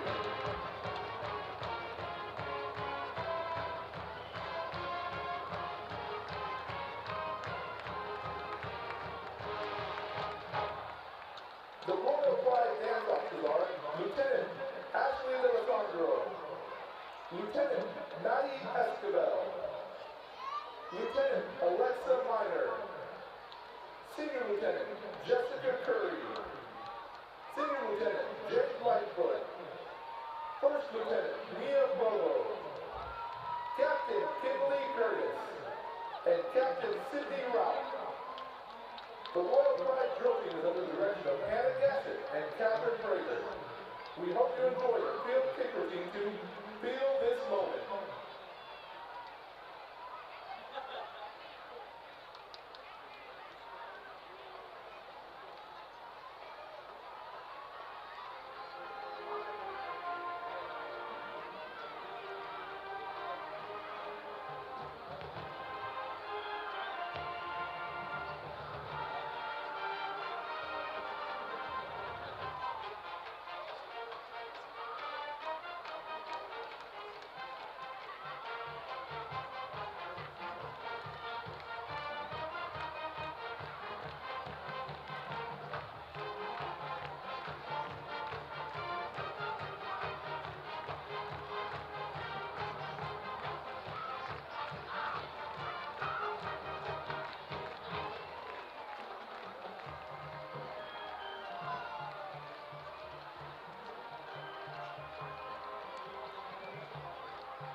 And now, the moment you've all been waiting for.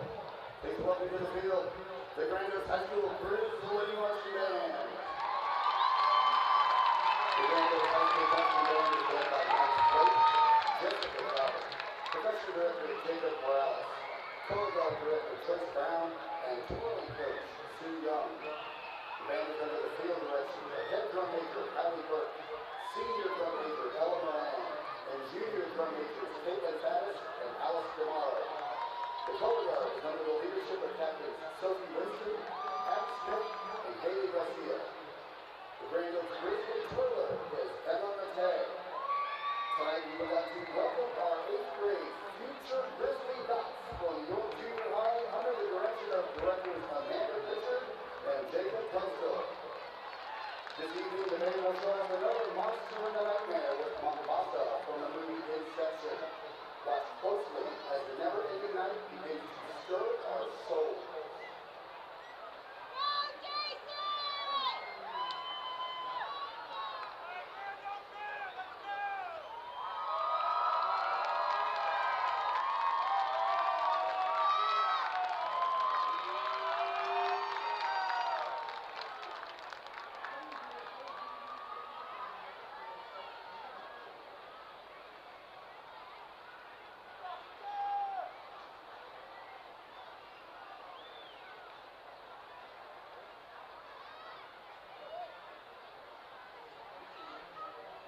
And I'd like to welcome you all back to Wood Forest Bank Stadium. Hope you enjoyed that great halftime from our band's drill teams there.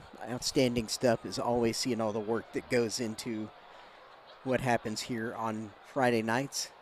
Just a small part of the hard work being done by these students. A little over 4 minutes away from getting started in the second half here tonight. The teams are in the end zone going through their stretch routine before they run out and get us started here in our second half. Again, the Woodlands up big after a great first half. Puts them up 35 points over Grand Oaks. Thrilled to have you with us tonight. I learned the score of the game right up I-45 from us at Moorhead. Conroe leading Oak Ridge 28-21 at halftime in that game. Got a close game up there, and I think that one be very significant in the playoff race for this district.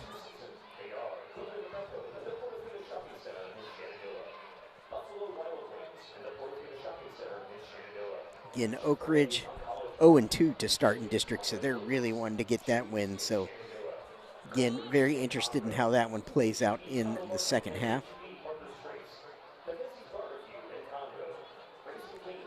Conroe, they're able to kind of hold on and build onto that advantage. They will be in a great position to secure one of the 4 playoff positions, in my view. That would put basically kind of Conroe and Willis at the top of the queue there, with probably College Park for 2 playoff spots, in addition to New Caney and the Woodlands, of course. So I think you'd have a pretty well-defined kind of top 5 in the district, perhaps, if Conroe's able to win that one. Again, a long way to go there from the looks of it. Tigers leading by 7 after taking that heavy loss to the Highlanders last week. Here's Grand Oaks running out from their end of the stadium, ready to get the second half started, are the Grizzlies. Guiding you through the action here tonight. It's 13-6A district encounter as the Highlanders take the field. That big advantage. It'll be the Highlanders getting the ball first here in the second half. Grand Oaks received the opening kick. Grizzlies surprising me tonight. They came out running that spread offense, 3 receivers in the formation to start with. And I more or less stayed with that for the most part tonight. 3 receiver sets mainly. Again, having to change up their offense due to some circumstances this season. Getting a lot of young players, some valuable experience out here.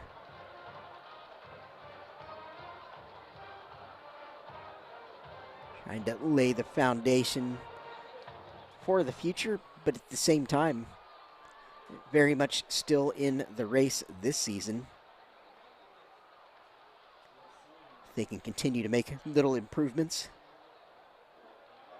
each week and compete in those games that they need to win here down the stretch to kind of be in that discussion.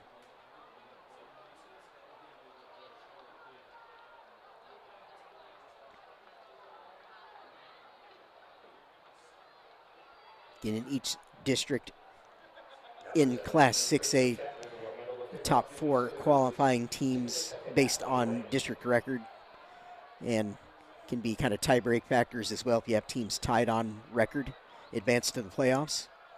Of those 4 teams, the schools with the 2 largest enrollments are slotted into the Division I bracket, whereas the 2 smaller enrollment schools are aligned into Division II. Quick onside kick attempt from Grand Oaks there. The Woodlands looks like they've got that recovered around midfield. Grand Oaks looking for a little motivation, a little spark to start the second half. Doesn't quite come off, but you're trailing by 35 points. Doesn't really matter. You got to try and do something.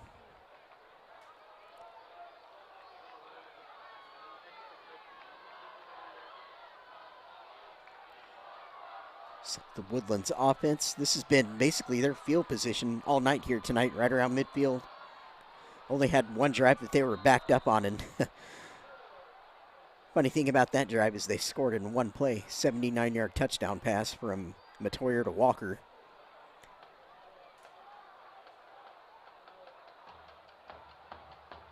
So Gomez is going to shift across the formation there. Going to hand off to Williams. He's going to bounce around the left. Great open field tackle by the Grizzlies there to stop him, no gain. And for the Woodlands, mainly been the Williams and Gomez show in the backfield. They've kind of lined up in a split backs look with Matoyer a lot tonight. Jacoby Mitchell's been in the game a little bit also. Of course, Mitchell being the power back of the bunch. And I like the tactical flexibility that Gomez and Williams give the Woodlands because they can easily line up out wide as well. It's Matoyer to Rabel. Going to make the first man miss. Nice move inside, looking for the first down. Keeps himself alive. Good tough run after the catch. They're going to push him forward. He'll have the first down. Really nice, tough play by Rabel there.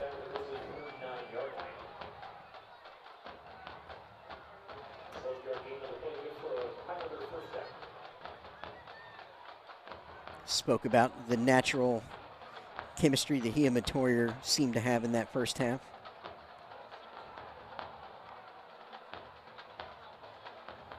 Matoyer back to pass, going to look deep down the post, has an open man, but it's broken up there. Oh, flag does come in. Wonder if the contact arrived just a tad early there. Like Gomez was the intended receiver. Or no, that was Farrakhan, sorry. It's the sophomore intended receiver there. Looks like that will move the chains, pass interference. Number 21, 15 yards to the previous spot, automatic, first down. Yeah, they'll say he was there too early.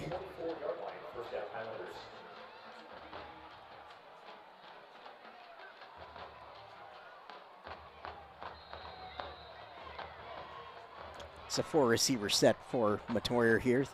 3 receivers to the top side, 1 down here to the near side. Gomez is now going to shift across the formation. Give it a 3 wide look. Williams up the middle. Power run. There's good room up the middle. Going to surge forward for about 9 yards. 8 yards rather. Be down to the 16 of Grand Oaks with that carry.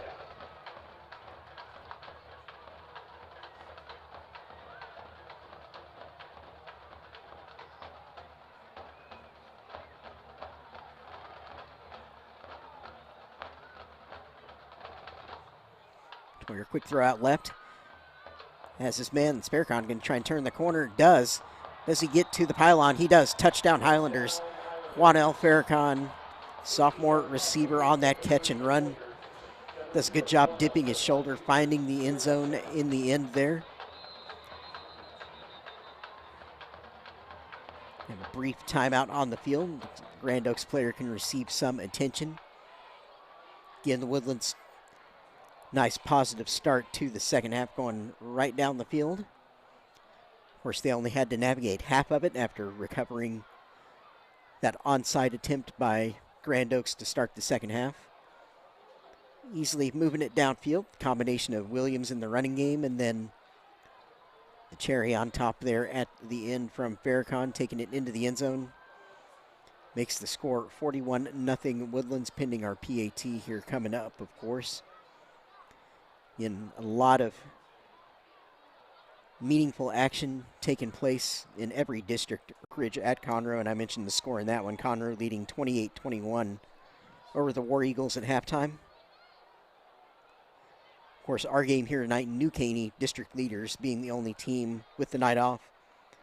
And because College Park beat Caney Creek 48-0 last night, they're actually tied with Caney Creek in district at 3-0.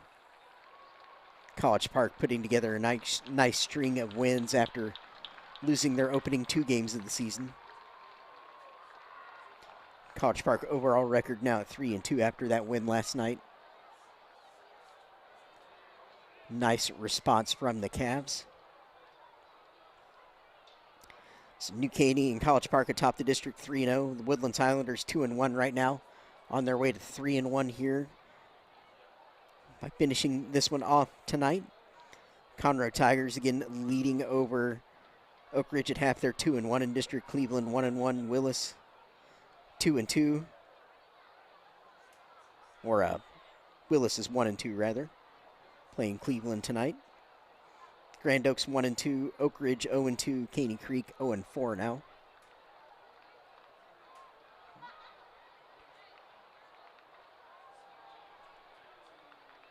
Of course, the race for playoff spots still muddy enough to where you can't pick out who the 4 teams are.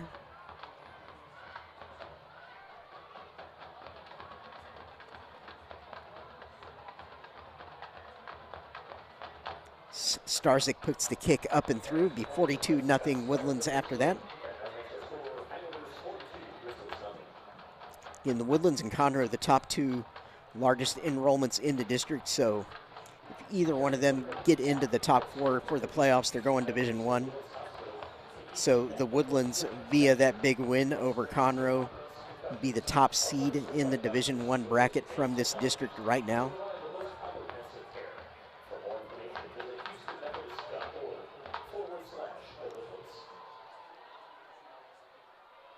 New Caney is actually the smallest enrollment in the district with an enrollment of 2,271 students, so they're going Division 2 no matter what.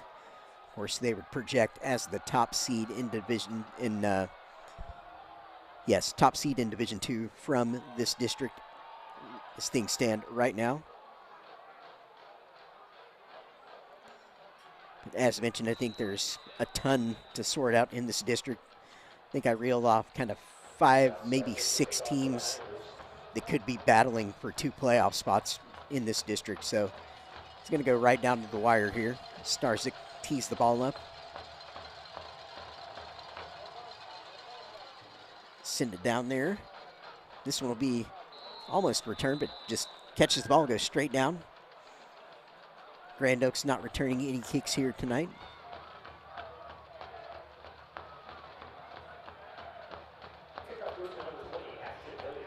Christian Nunley will start the second half for Grand Oaks at quarterback.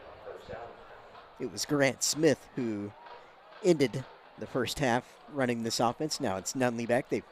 As mentioned in the first half, they've been having a tandem going. Like basically 2 drives on, 2 drives off for each of them here tonight. It's gaining incredibly valuable experience and reps. These young players learning the hard way here.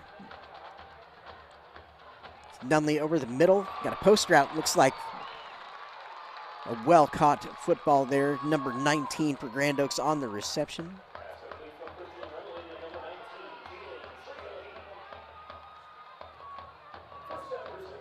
Going to move quickly, get the snap. Nunley again.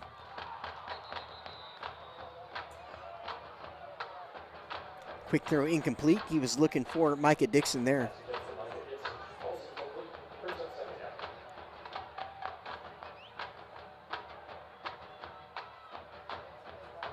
And this has been the plan all night from Grand Oaks.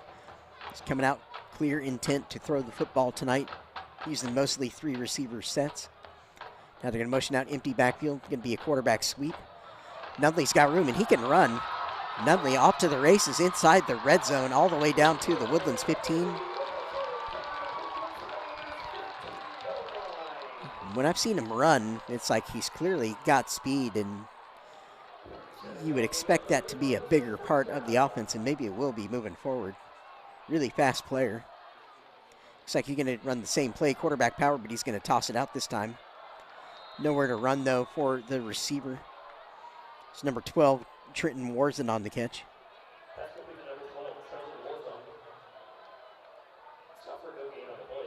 Warzen, a senior receiver for the Grizzlies.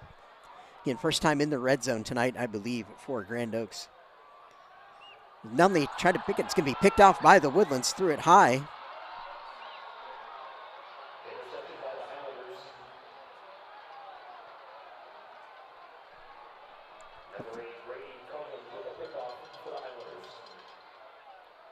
For the Woodlands, number 8, senior leader and captain Brady Carlin, picking that off. Grand Oaks has been in the Woodlands half of the field, I believe, 4 times tonight. No points, though. That was their first time in the red zone. Throwing the pick. Dead ball. Unsportsmanlike. Number 53 on the interception return. 15 yards will be added to the spot. First down.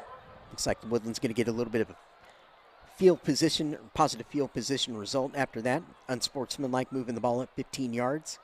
They're going to start this drive on their own 31. 9:19 remaining in the third.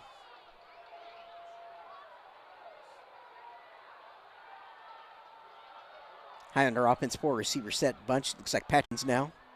3 receivers on the field. Gomez going to motion out now, 4 receiver look. It's Miller rolling left. Going to just have to kind of tuck and run. Get what he can. Ushered out of bounds there.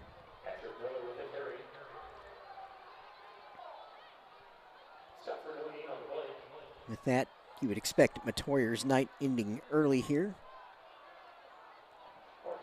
Big lead, no reason to risk things. It's Miller and Mitchell staying in the backfield here, 4 receivers. Some movement there. Looks like they will call contact, so we'll see if it's encroachment or if the offense. Yep, they're going to call that on the defense. Dead ball. Offsides. Defense. Number 58, 5-yard penalty. Still second down.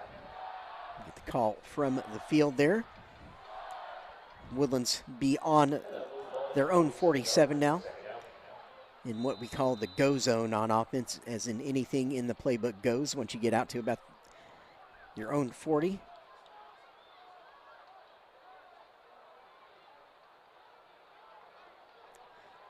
It's a quick pass out to Walker, but well stacked up by the Grizzly defense. Not going to allow that to go anywhere.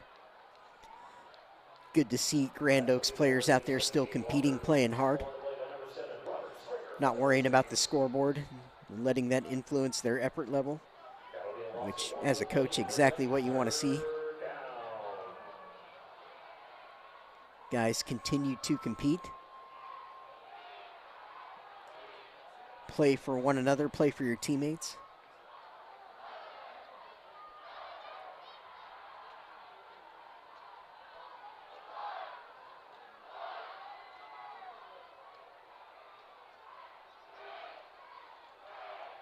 Miller was looking deep. Now he's going to fire it. Has it. Walker complete. Beautiful throw and catch. Touchdown Highlanders. Shane Walker once again.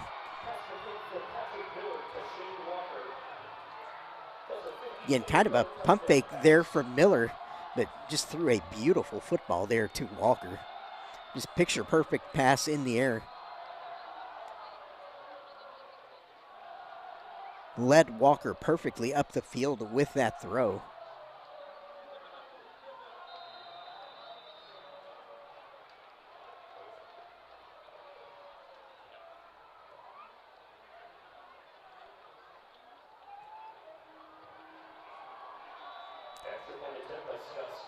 Starzyk up and good for the 7th time tonight.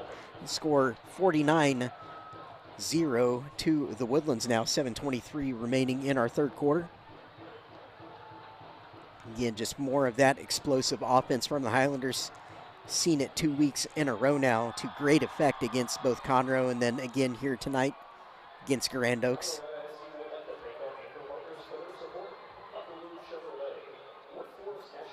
And as I talked about in the first half, after those tough couple of results that the Woodlands had early,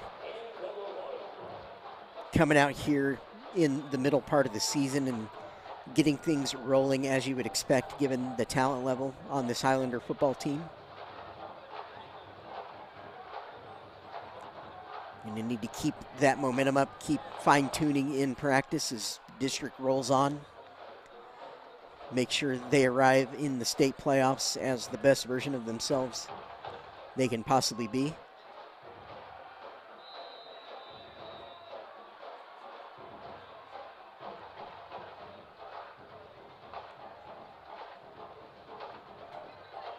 And coming into the season, the Woodlands ranked highly by pretty much every outlet in the preseason rankings. Big things expected coming into the year.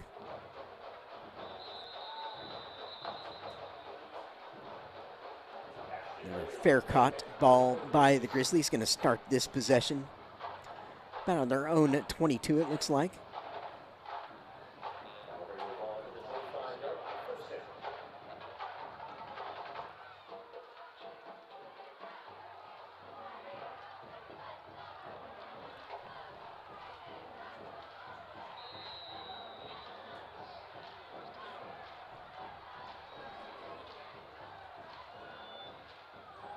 Nunley at quarterback, rears back, throws it complete. A little bit of a slant route there over the middle of the defense. Had some success in that pocket here tonight. Micah Dixon with another catch, sophomore receiver. Penalty is down though. Penalty flag down. It's going to back up Grand Oaks, unfortunately. Legal receiver downfield. Offense. 5-yard penalty. Replay first down. Unfortunately overturns a positive play for the Grizzlies. Again, ever since we got Grand Oaks onto the scene here in 6A, just interested to see what this program can become over the long term. Programs are not built overnight. Nunley going to keep it there and try and get some of that penalty yardage back. Gets a couple of yards, that's it.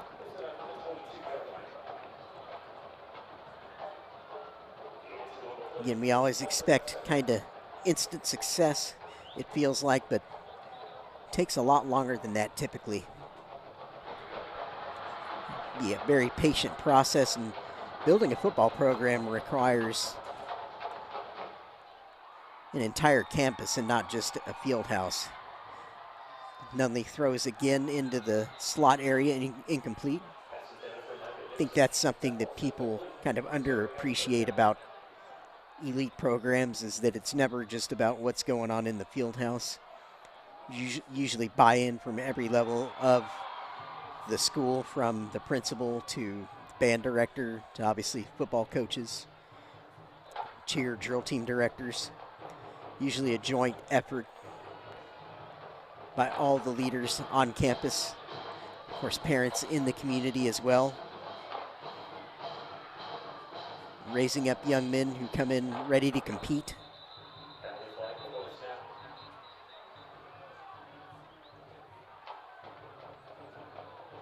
And it's a process that... Dead ball. Ball start. Offense. Ball start there against Grand Oaks. Replay third down. In the building of a program process that takes a while, obviously for a program like the Woodlands, been around as long as they have. Sure, it took them a good kind of decade plus to really get humming, if not longer.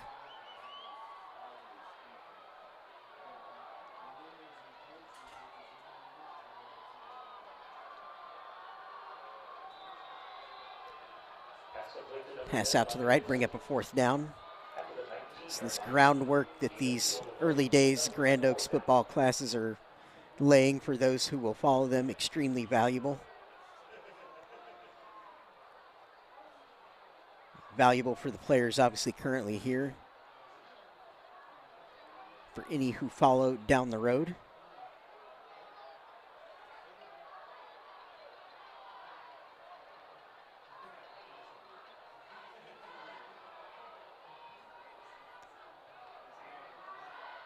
That takes a favorable Grand Oaks bounce into the Woodlands territory. Again, Chapman doing a great job. Tristan Chapman, the sophomore, on those rugby punts tonight. Doing some favorable field flips for his team.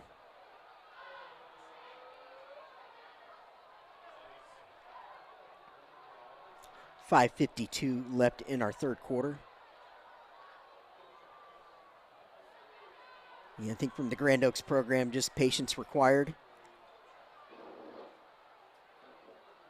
In commitment to a standard. That's the most valuable thing that happens within the field house, is coaches setting a standard and holding everyone to it.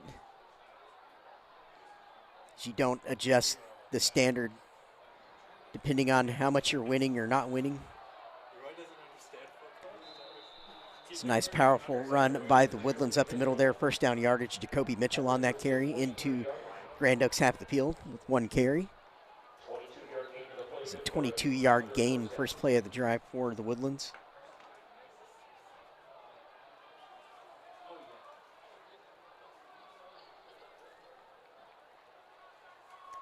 Four receivers here for Miller.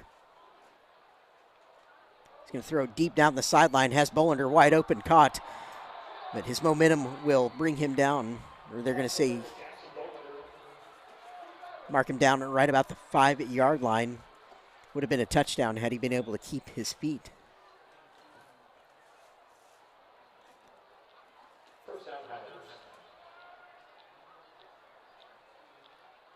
In the Woodlands getting behind Grand Oaks secondary with ease here lately.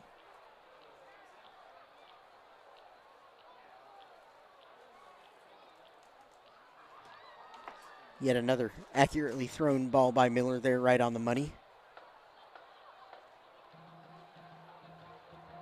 4 receivers in the set here. Miller buying time, looking for the corner of the end zone. Looking for Bolander again. Couldn't come down with the grab despite a great effort there in the corner.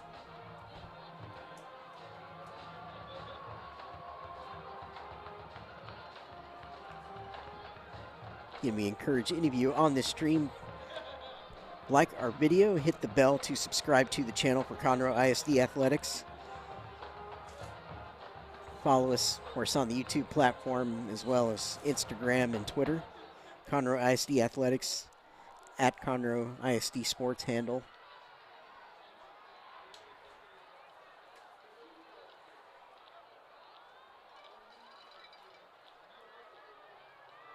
So Mitchell's going to carry it into the end zone. Touchdown, Highlanders untouched. Going to take the Highlanders to 55 on the night, double nickel. Pending the PAT here from Starzik, be his 8th of the night. Getting a workout with the leg.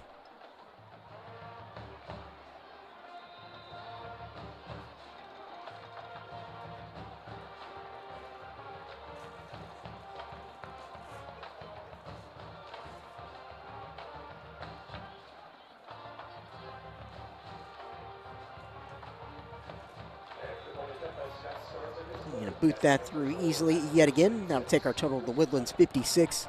Grand Oaks 0, 4:47 left in our 3rd quarter here tonight.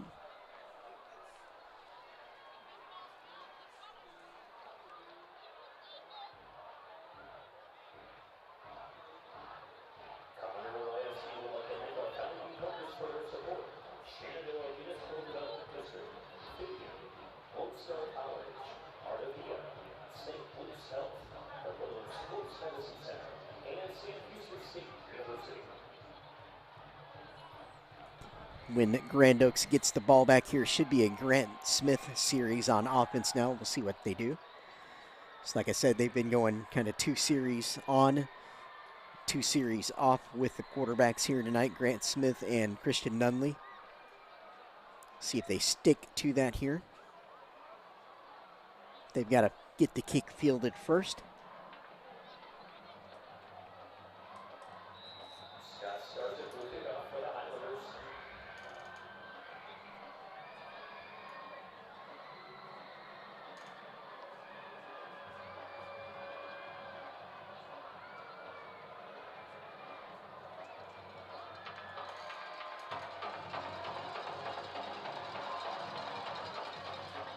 Now we'll go out of bounds. Of course, flag comes in for that.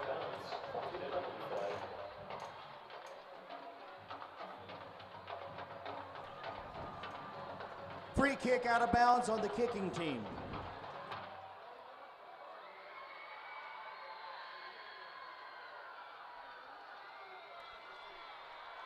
Kick out of bounds on the kicking team. Ball will be placed at the 30.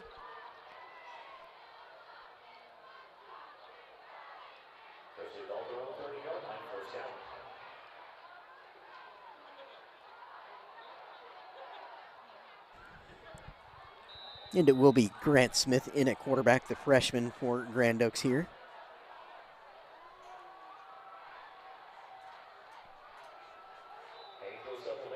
Sepulveda carry around the right. But again, tough sledding all night in the ground game for the Grizzlies. It's not much to work with. Maybe a yard there.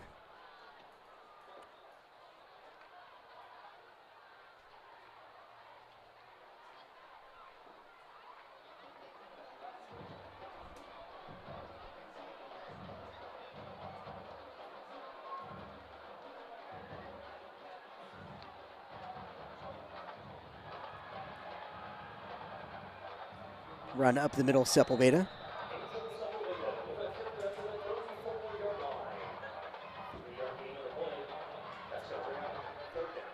Third and 5 after that carry.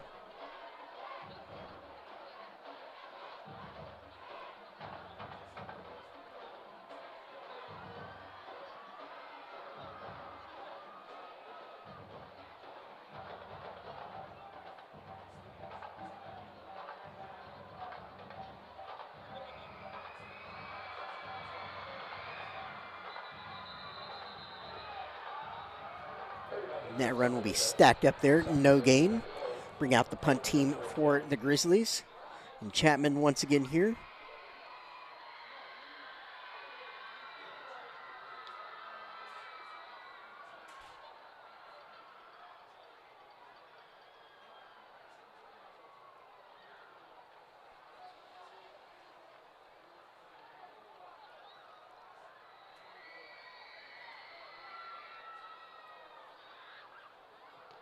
That's going to be blocked by the Woodlands. They're going to try and pick it up. They do, and it's going to be run-in touchdown Highlanders. Blocked punt.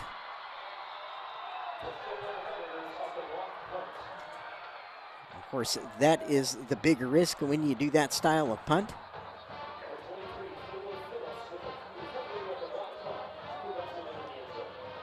When it's going right, it's all going right. Special teams touchdown for the Highlanders.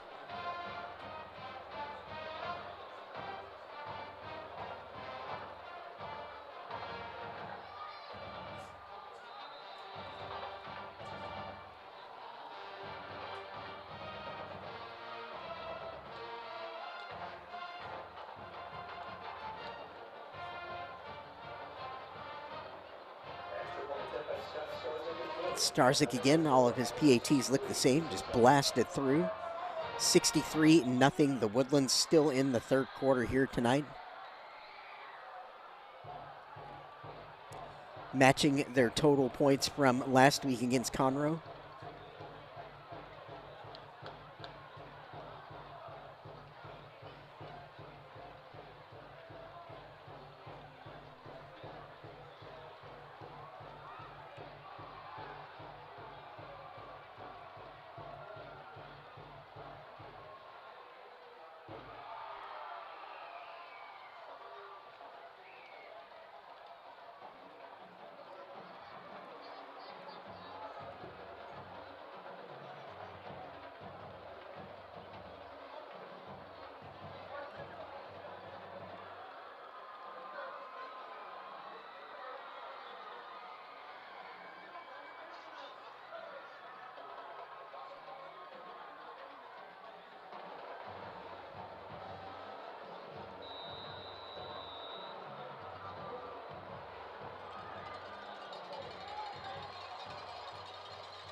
Ball down from Starzyk, ready to send it back again to the Grizzly return men.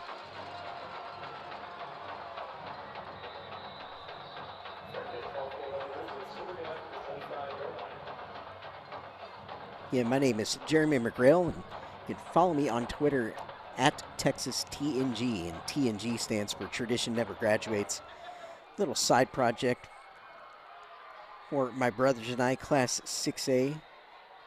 It's a data-driven look at Class 6A, actually. If you go to traditionnevergraduates.substack.com, you can see some of the work that we do. Pretty interesting way to look at 6A football action.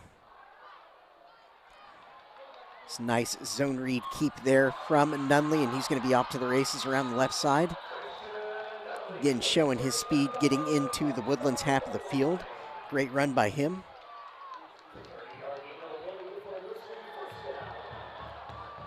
And in our top 50 rankings coming into tonight, or into this weekend rather, the Woodlands checking in at number 17 in the state in our big data rankings.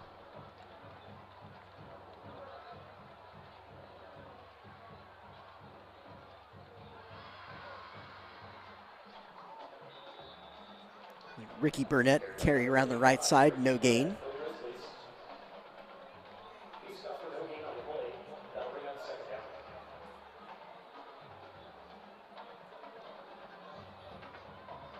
Some other notable ranked teams from the Houston area: number 2, North Shore; number 4, Katy; number 10, Atascocita; number 12, Shadow Creek; Westfield's number 13. It's Nunley on that keeper again, going to be stacked up by the Woodlands. Of course, Woodlands at 17, Klein Collins 19, Cy-Fair 20, Summer Creek 21, that's Humble Summer Creek; Sheldon C.E. King, also a team out on the northeast side of town in the same district as North Shore and Summer Creek. New Caney is 23 in the rankings. So those are all the area teams rated in our top 25.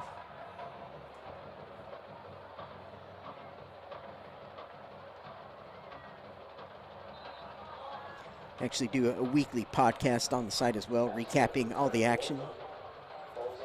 My brothers and I sit down and discuss all that.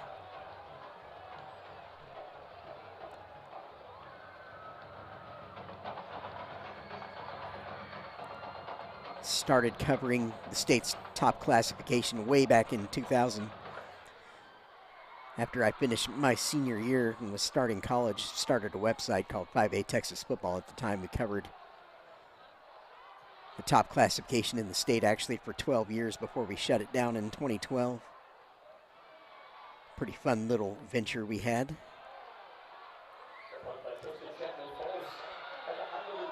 I've been plugged into Texas high school football for a long time. So we have a flag down on that far sideline. 1 minute, 14 seconds to go in the third.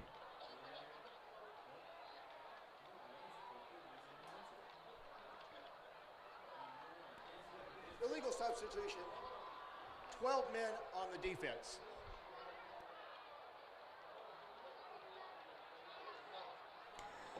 So 12 men on the defense called, and I'm pretty sure that's illegal.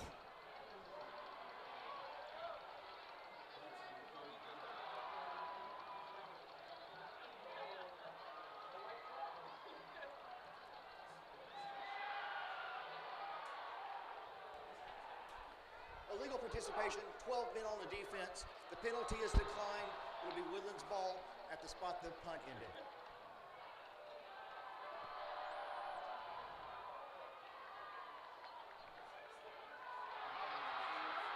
The Woodlands will start this possession on their own 9-yard line. The number of big plays they've hit here tonight wouldn't appear to discourage them very much, as Miller back in at quarterback here, getting plenty of action here in the second half. 3 receivers going to run the ball here. Number 22 now in at running back for the Woodlands. Thomas Finta, senior running back, on that carry. Saw him some against Conroe last week as well. Might have even found the end zone, if I remember correctly. Finta again up the middle, going to have the first down. Move it out to the 22-yard line. Come up with a little bit of a limp there.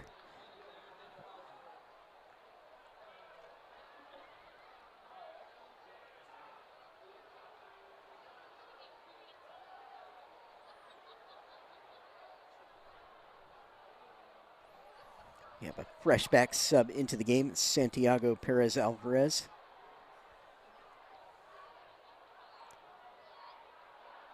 Be handed on the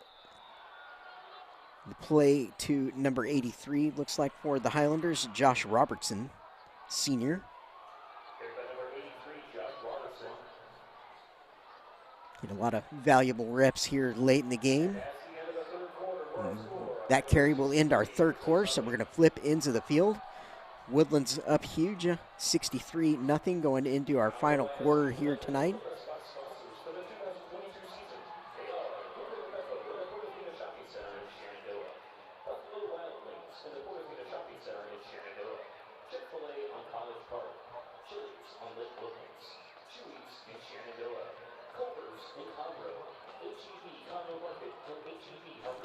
I've received another update from Moorhead. Conroe leading 35-28 late in the third there. On the northwest side of town, significant rivalry game result. Cy-Fair beating Jersey Village by a score of 54-28. That game also in the late third. A lot of points there. Yeah, I mentioned this a little bit earlier in the game, but if you missed it, kind of a sneaky result in our neighboring district, the Spring-Aldine district, with Spring beating Aldine Davis 21-14. That result significant because it bumps Westfield into the Division II bracket. And of course, that'll influence how the matchups from our district here in 13-6A play out. In that first round, Westfield gets bumped down there. Also kind of changes who the Woodlands as the potential top seed in Division I would be looking at in the first round. Maybe they are looking at a Nimitz perhaps now. Handoff there, going to be stacked up well by the Grizzly defense, but obviously too much uncertain to know who the Woodlands would be playing in the first round potentially if they hold their top seed.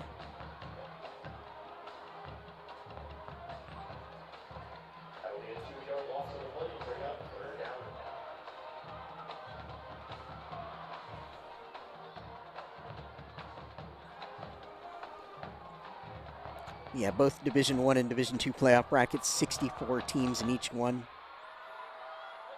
Again, the format doesn't make a whole lot of sense, but it's just what we do in Texas, and it's something that's been in place for a while now, but I'm not sure a lot of people realize that the concept is flawed as it is in terms of you end up with several teams in the Division II bracket who are bigger enrollment-wise than a lot of the Division I teams, because of the rule where the UIL says of the top 4 qualifying teams from each district, the 2 largest enrollments advance to Division I. But of course, all districts are not created equal in terms of enrollments. So you end up with quite a bit of variation across the 2 brackets, where it's not uncommon to where a team perhaps that ends up winning the state title in Division II is actually bigger than the Division I state champion. It's happened more than once.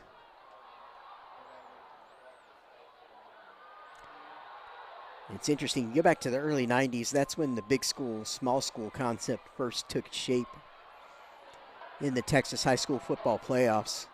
Kind of 1990 time frame when they added that 3rd team to the state playoffs. Because before that, only 2 teams per district advanced to the playoffs. But in 1990, the playoffs were expanded to 2 bracket setup, which they called at the time big school and small school.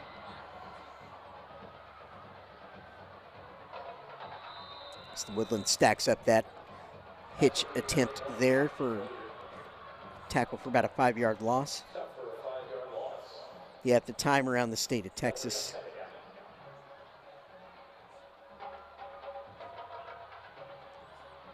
There were a few dominant programs like the Commerce Judsons and Odessa Permians, Planos of the state that were just highly dominant, and I think that was kind of where the concept was born from, because those 3 schools had, I think, if not the 3 largest enrollments in the state, 3 of the absolute largest. So that's kind of where the UIL's heads were at the time when they implemented this 2-bracket setup that we've since expanded today when we added the 4th team around 2010, I want to say. So we have 128 teams in total that advanced to the state playoffs in Class 6A, which is a whole bunch.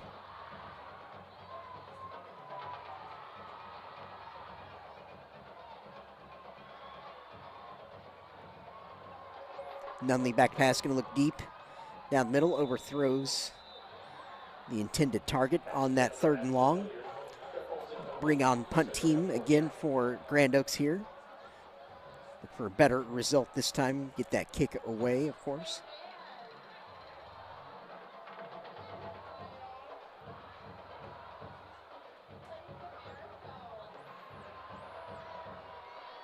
I actually sent my own proposal to the UIL to kind of fix the format and kind of eliminate using enrollment.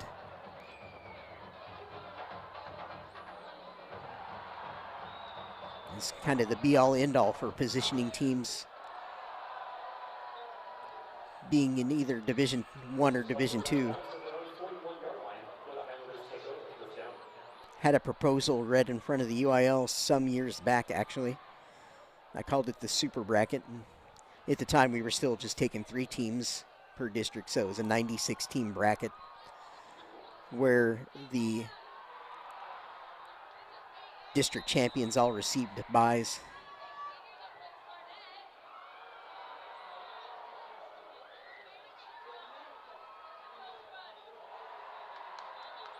That proposal ultimately rejected because really most of the coaches didn't want a first-round bye.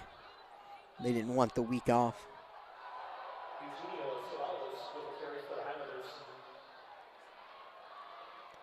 The proposal was, yeah, district champions all get first-round bye, and then the remaining qualifying teams in the playoffs are seeded according to their finishing record. So, yeah, no concept of enrollment placing teams at all. Because in my opinion, enrollment should only be used to classify a team as being 6A, 5A, 4A, etc. It shouldn't have anything to do with where teams get placed in terms of the playoffs. I think it has huge impacts. I know it has a huge impact on the results that we see every year.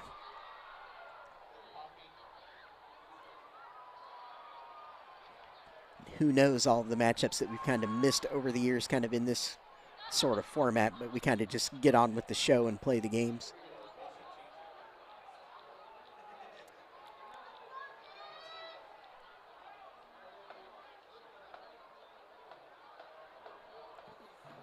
It's Miller rolling left, intended man there. Josh Robertson, 83.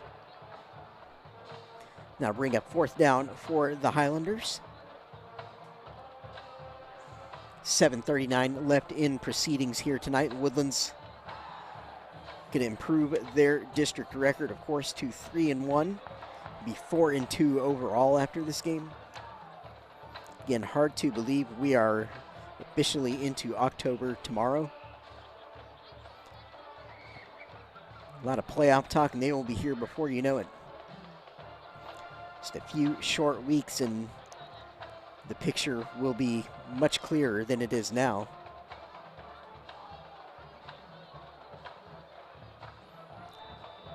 It's a nice punt, going to be down 13-yard line.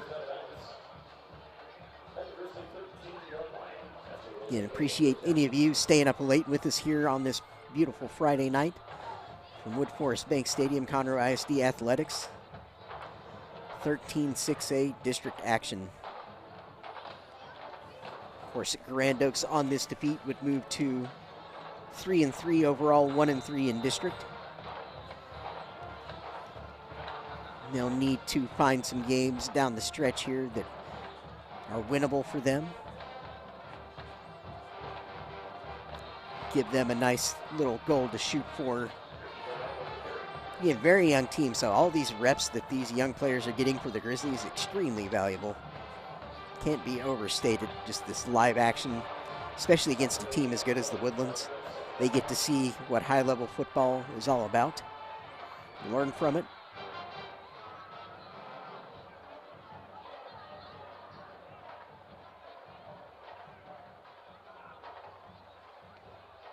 Smith going to hand the ball off there.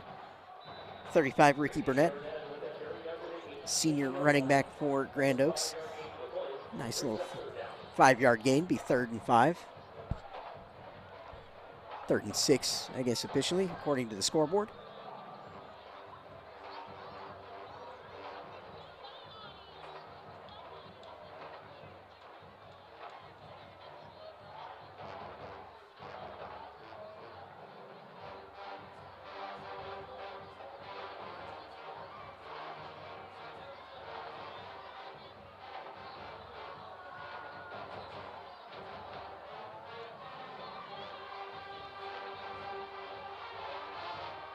Again, Burnett on the carry around the left side, going to fall forward over the first down, moving the chains.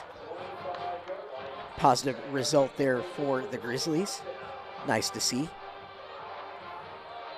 At this point in the game, just looking for anything positive you can put on film.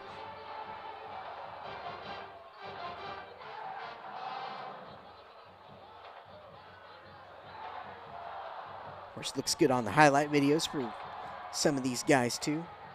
Put together their little mixtapes.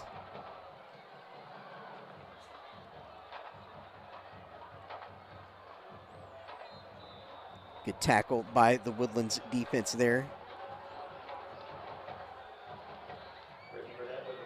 Number 4, Jackson Watkins on the tackle for the Highlanders there.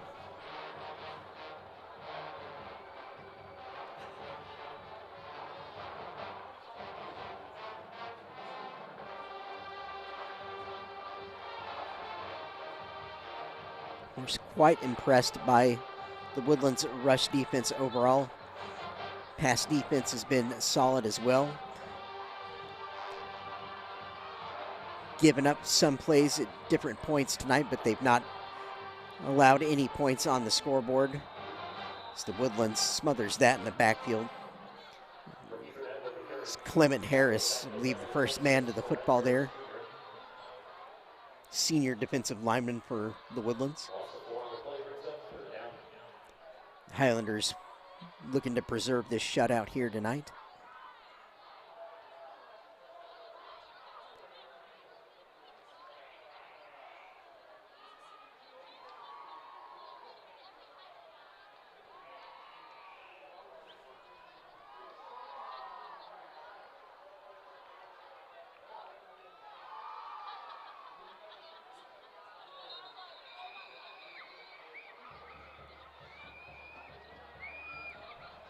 Timeout Grand Oaks, that is their first charge timeout of the second half. Be a timeout on the field to Grand Oaks. We'll take it with them here really quick.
Ball quickly to the line, 3 receivers in the formation for Smith.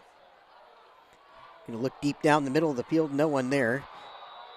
A lot of Highlander jerseys, can't come up with the pick, but they knock the ball down. 4:06 left in the game, 4th down now for the Grizzlies. Punt team on the field. It's Chapman back out to try and send it away here. It's like Jackson Bolander back deep for the Woodlands.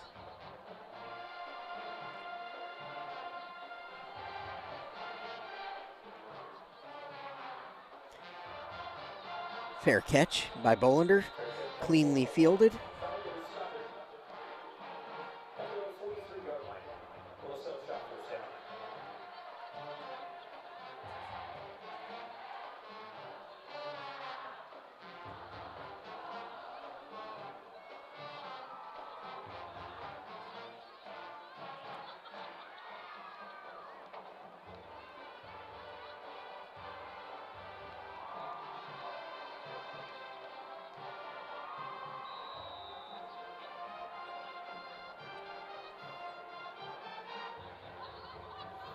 Sweep around the left side there. Positive run.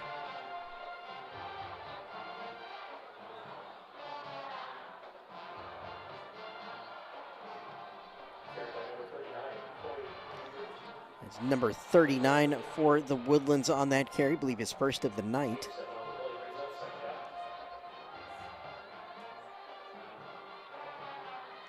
It's Corey Jabert.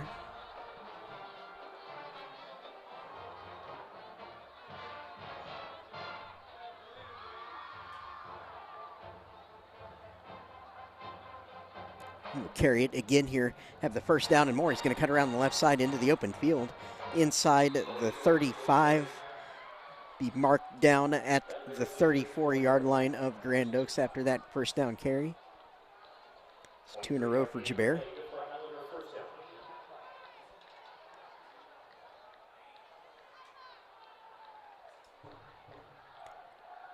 As we move under 3 minutes to go in our game here tonight.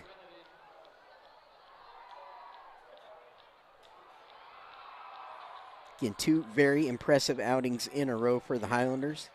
Be looking to continue that momentum moving forward in district again. Race still wide open here for the district title. New Caney off this week. College Park 3-0 in district along with New Caney. Of course, the Woodlands moving to 3-1 with this win tonight. And we'll see how that Conroe Oak Ridge game ultimately finishes. And if Conroe is going to move up to that 3-1 line as well. They were leading at 35-28. The Tigers were over Oak Ridge, last I heard, at the end of the 3rd in that game. Tight game up at Moorhead from the sound of it.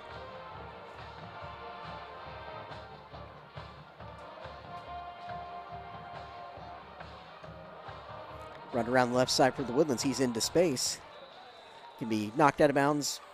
The 20-yard line. It's number 81 on that carry, Eugenio Ceballos.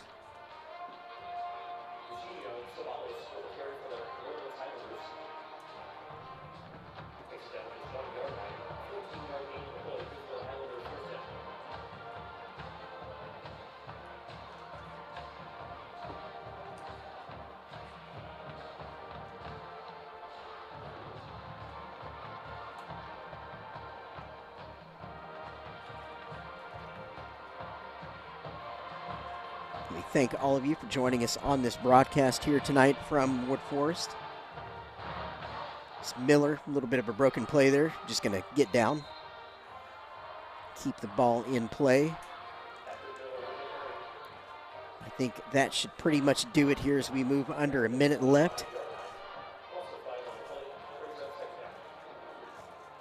Urge you to join us next week for more district action as well.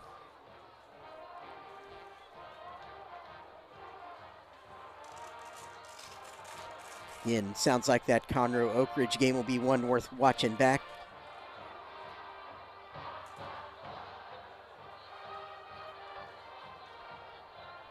Victory formation for the Highlanders.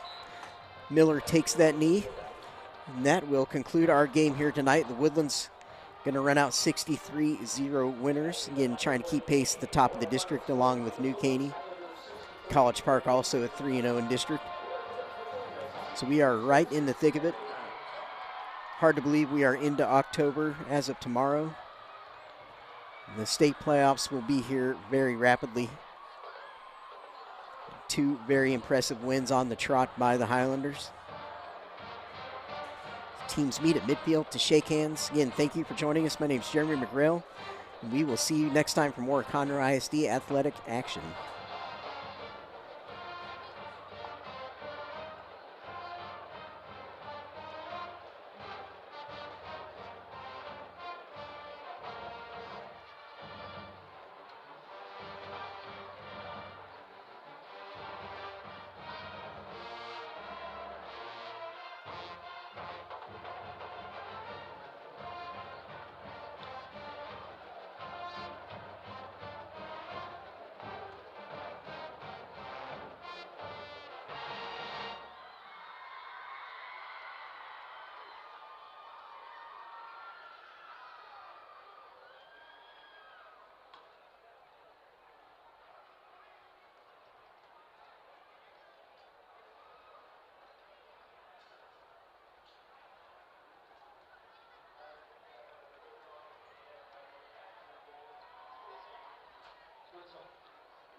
Nice job, man.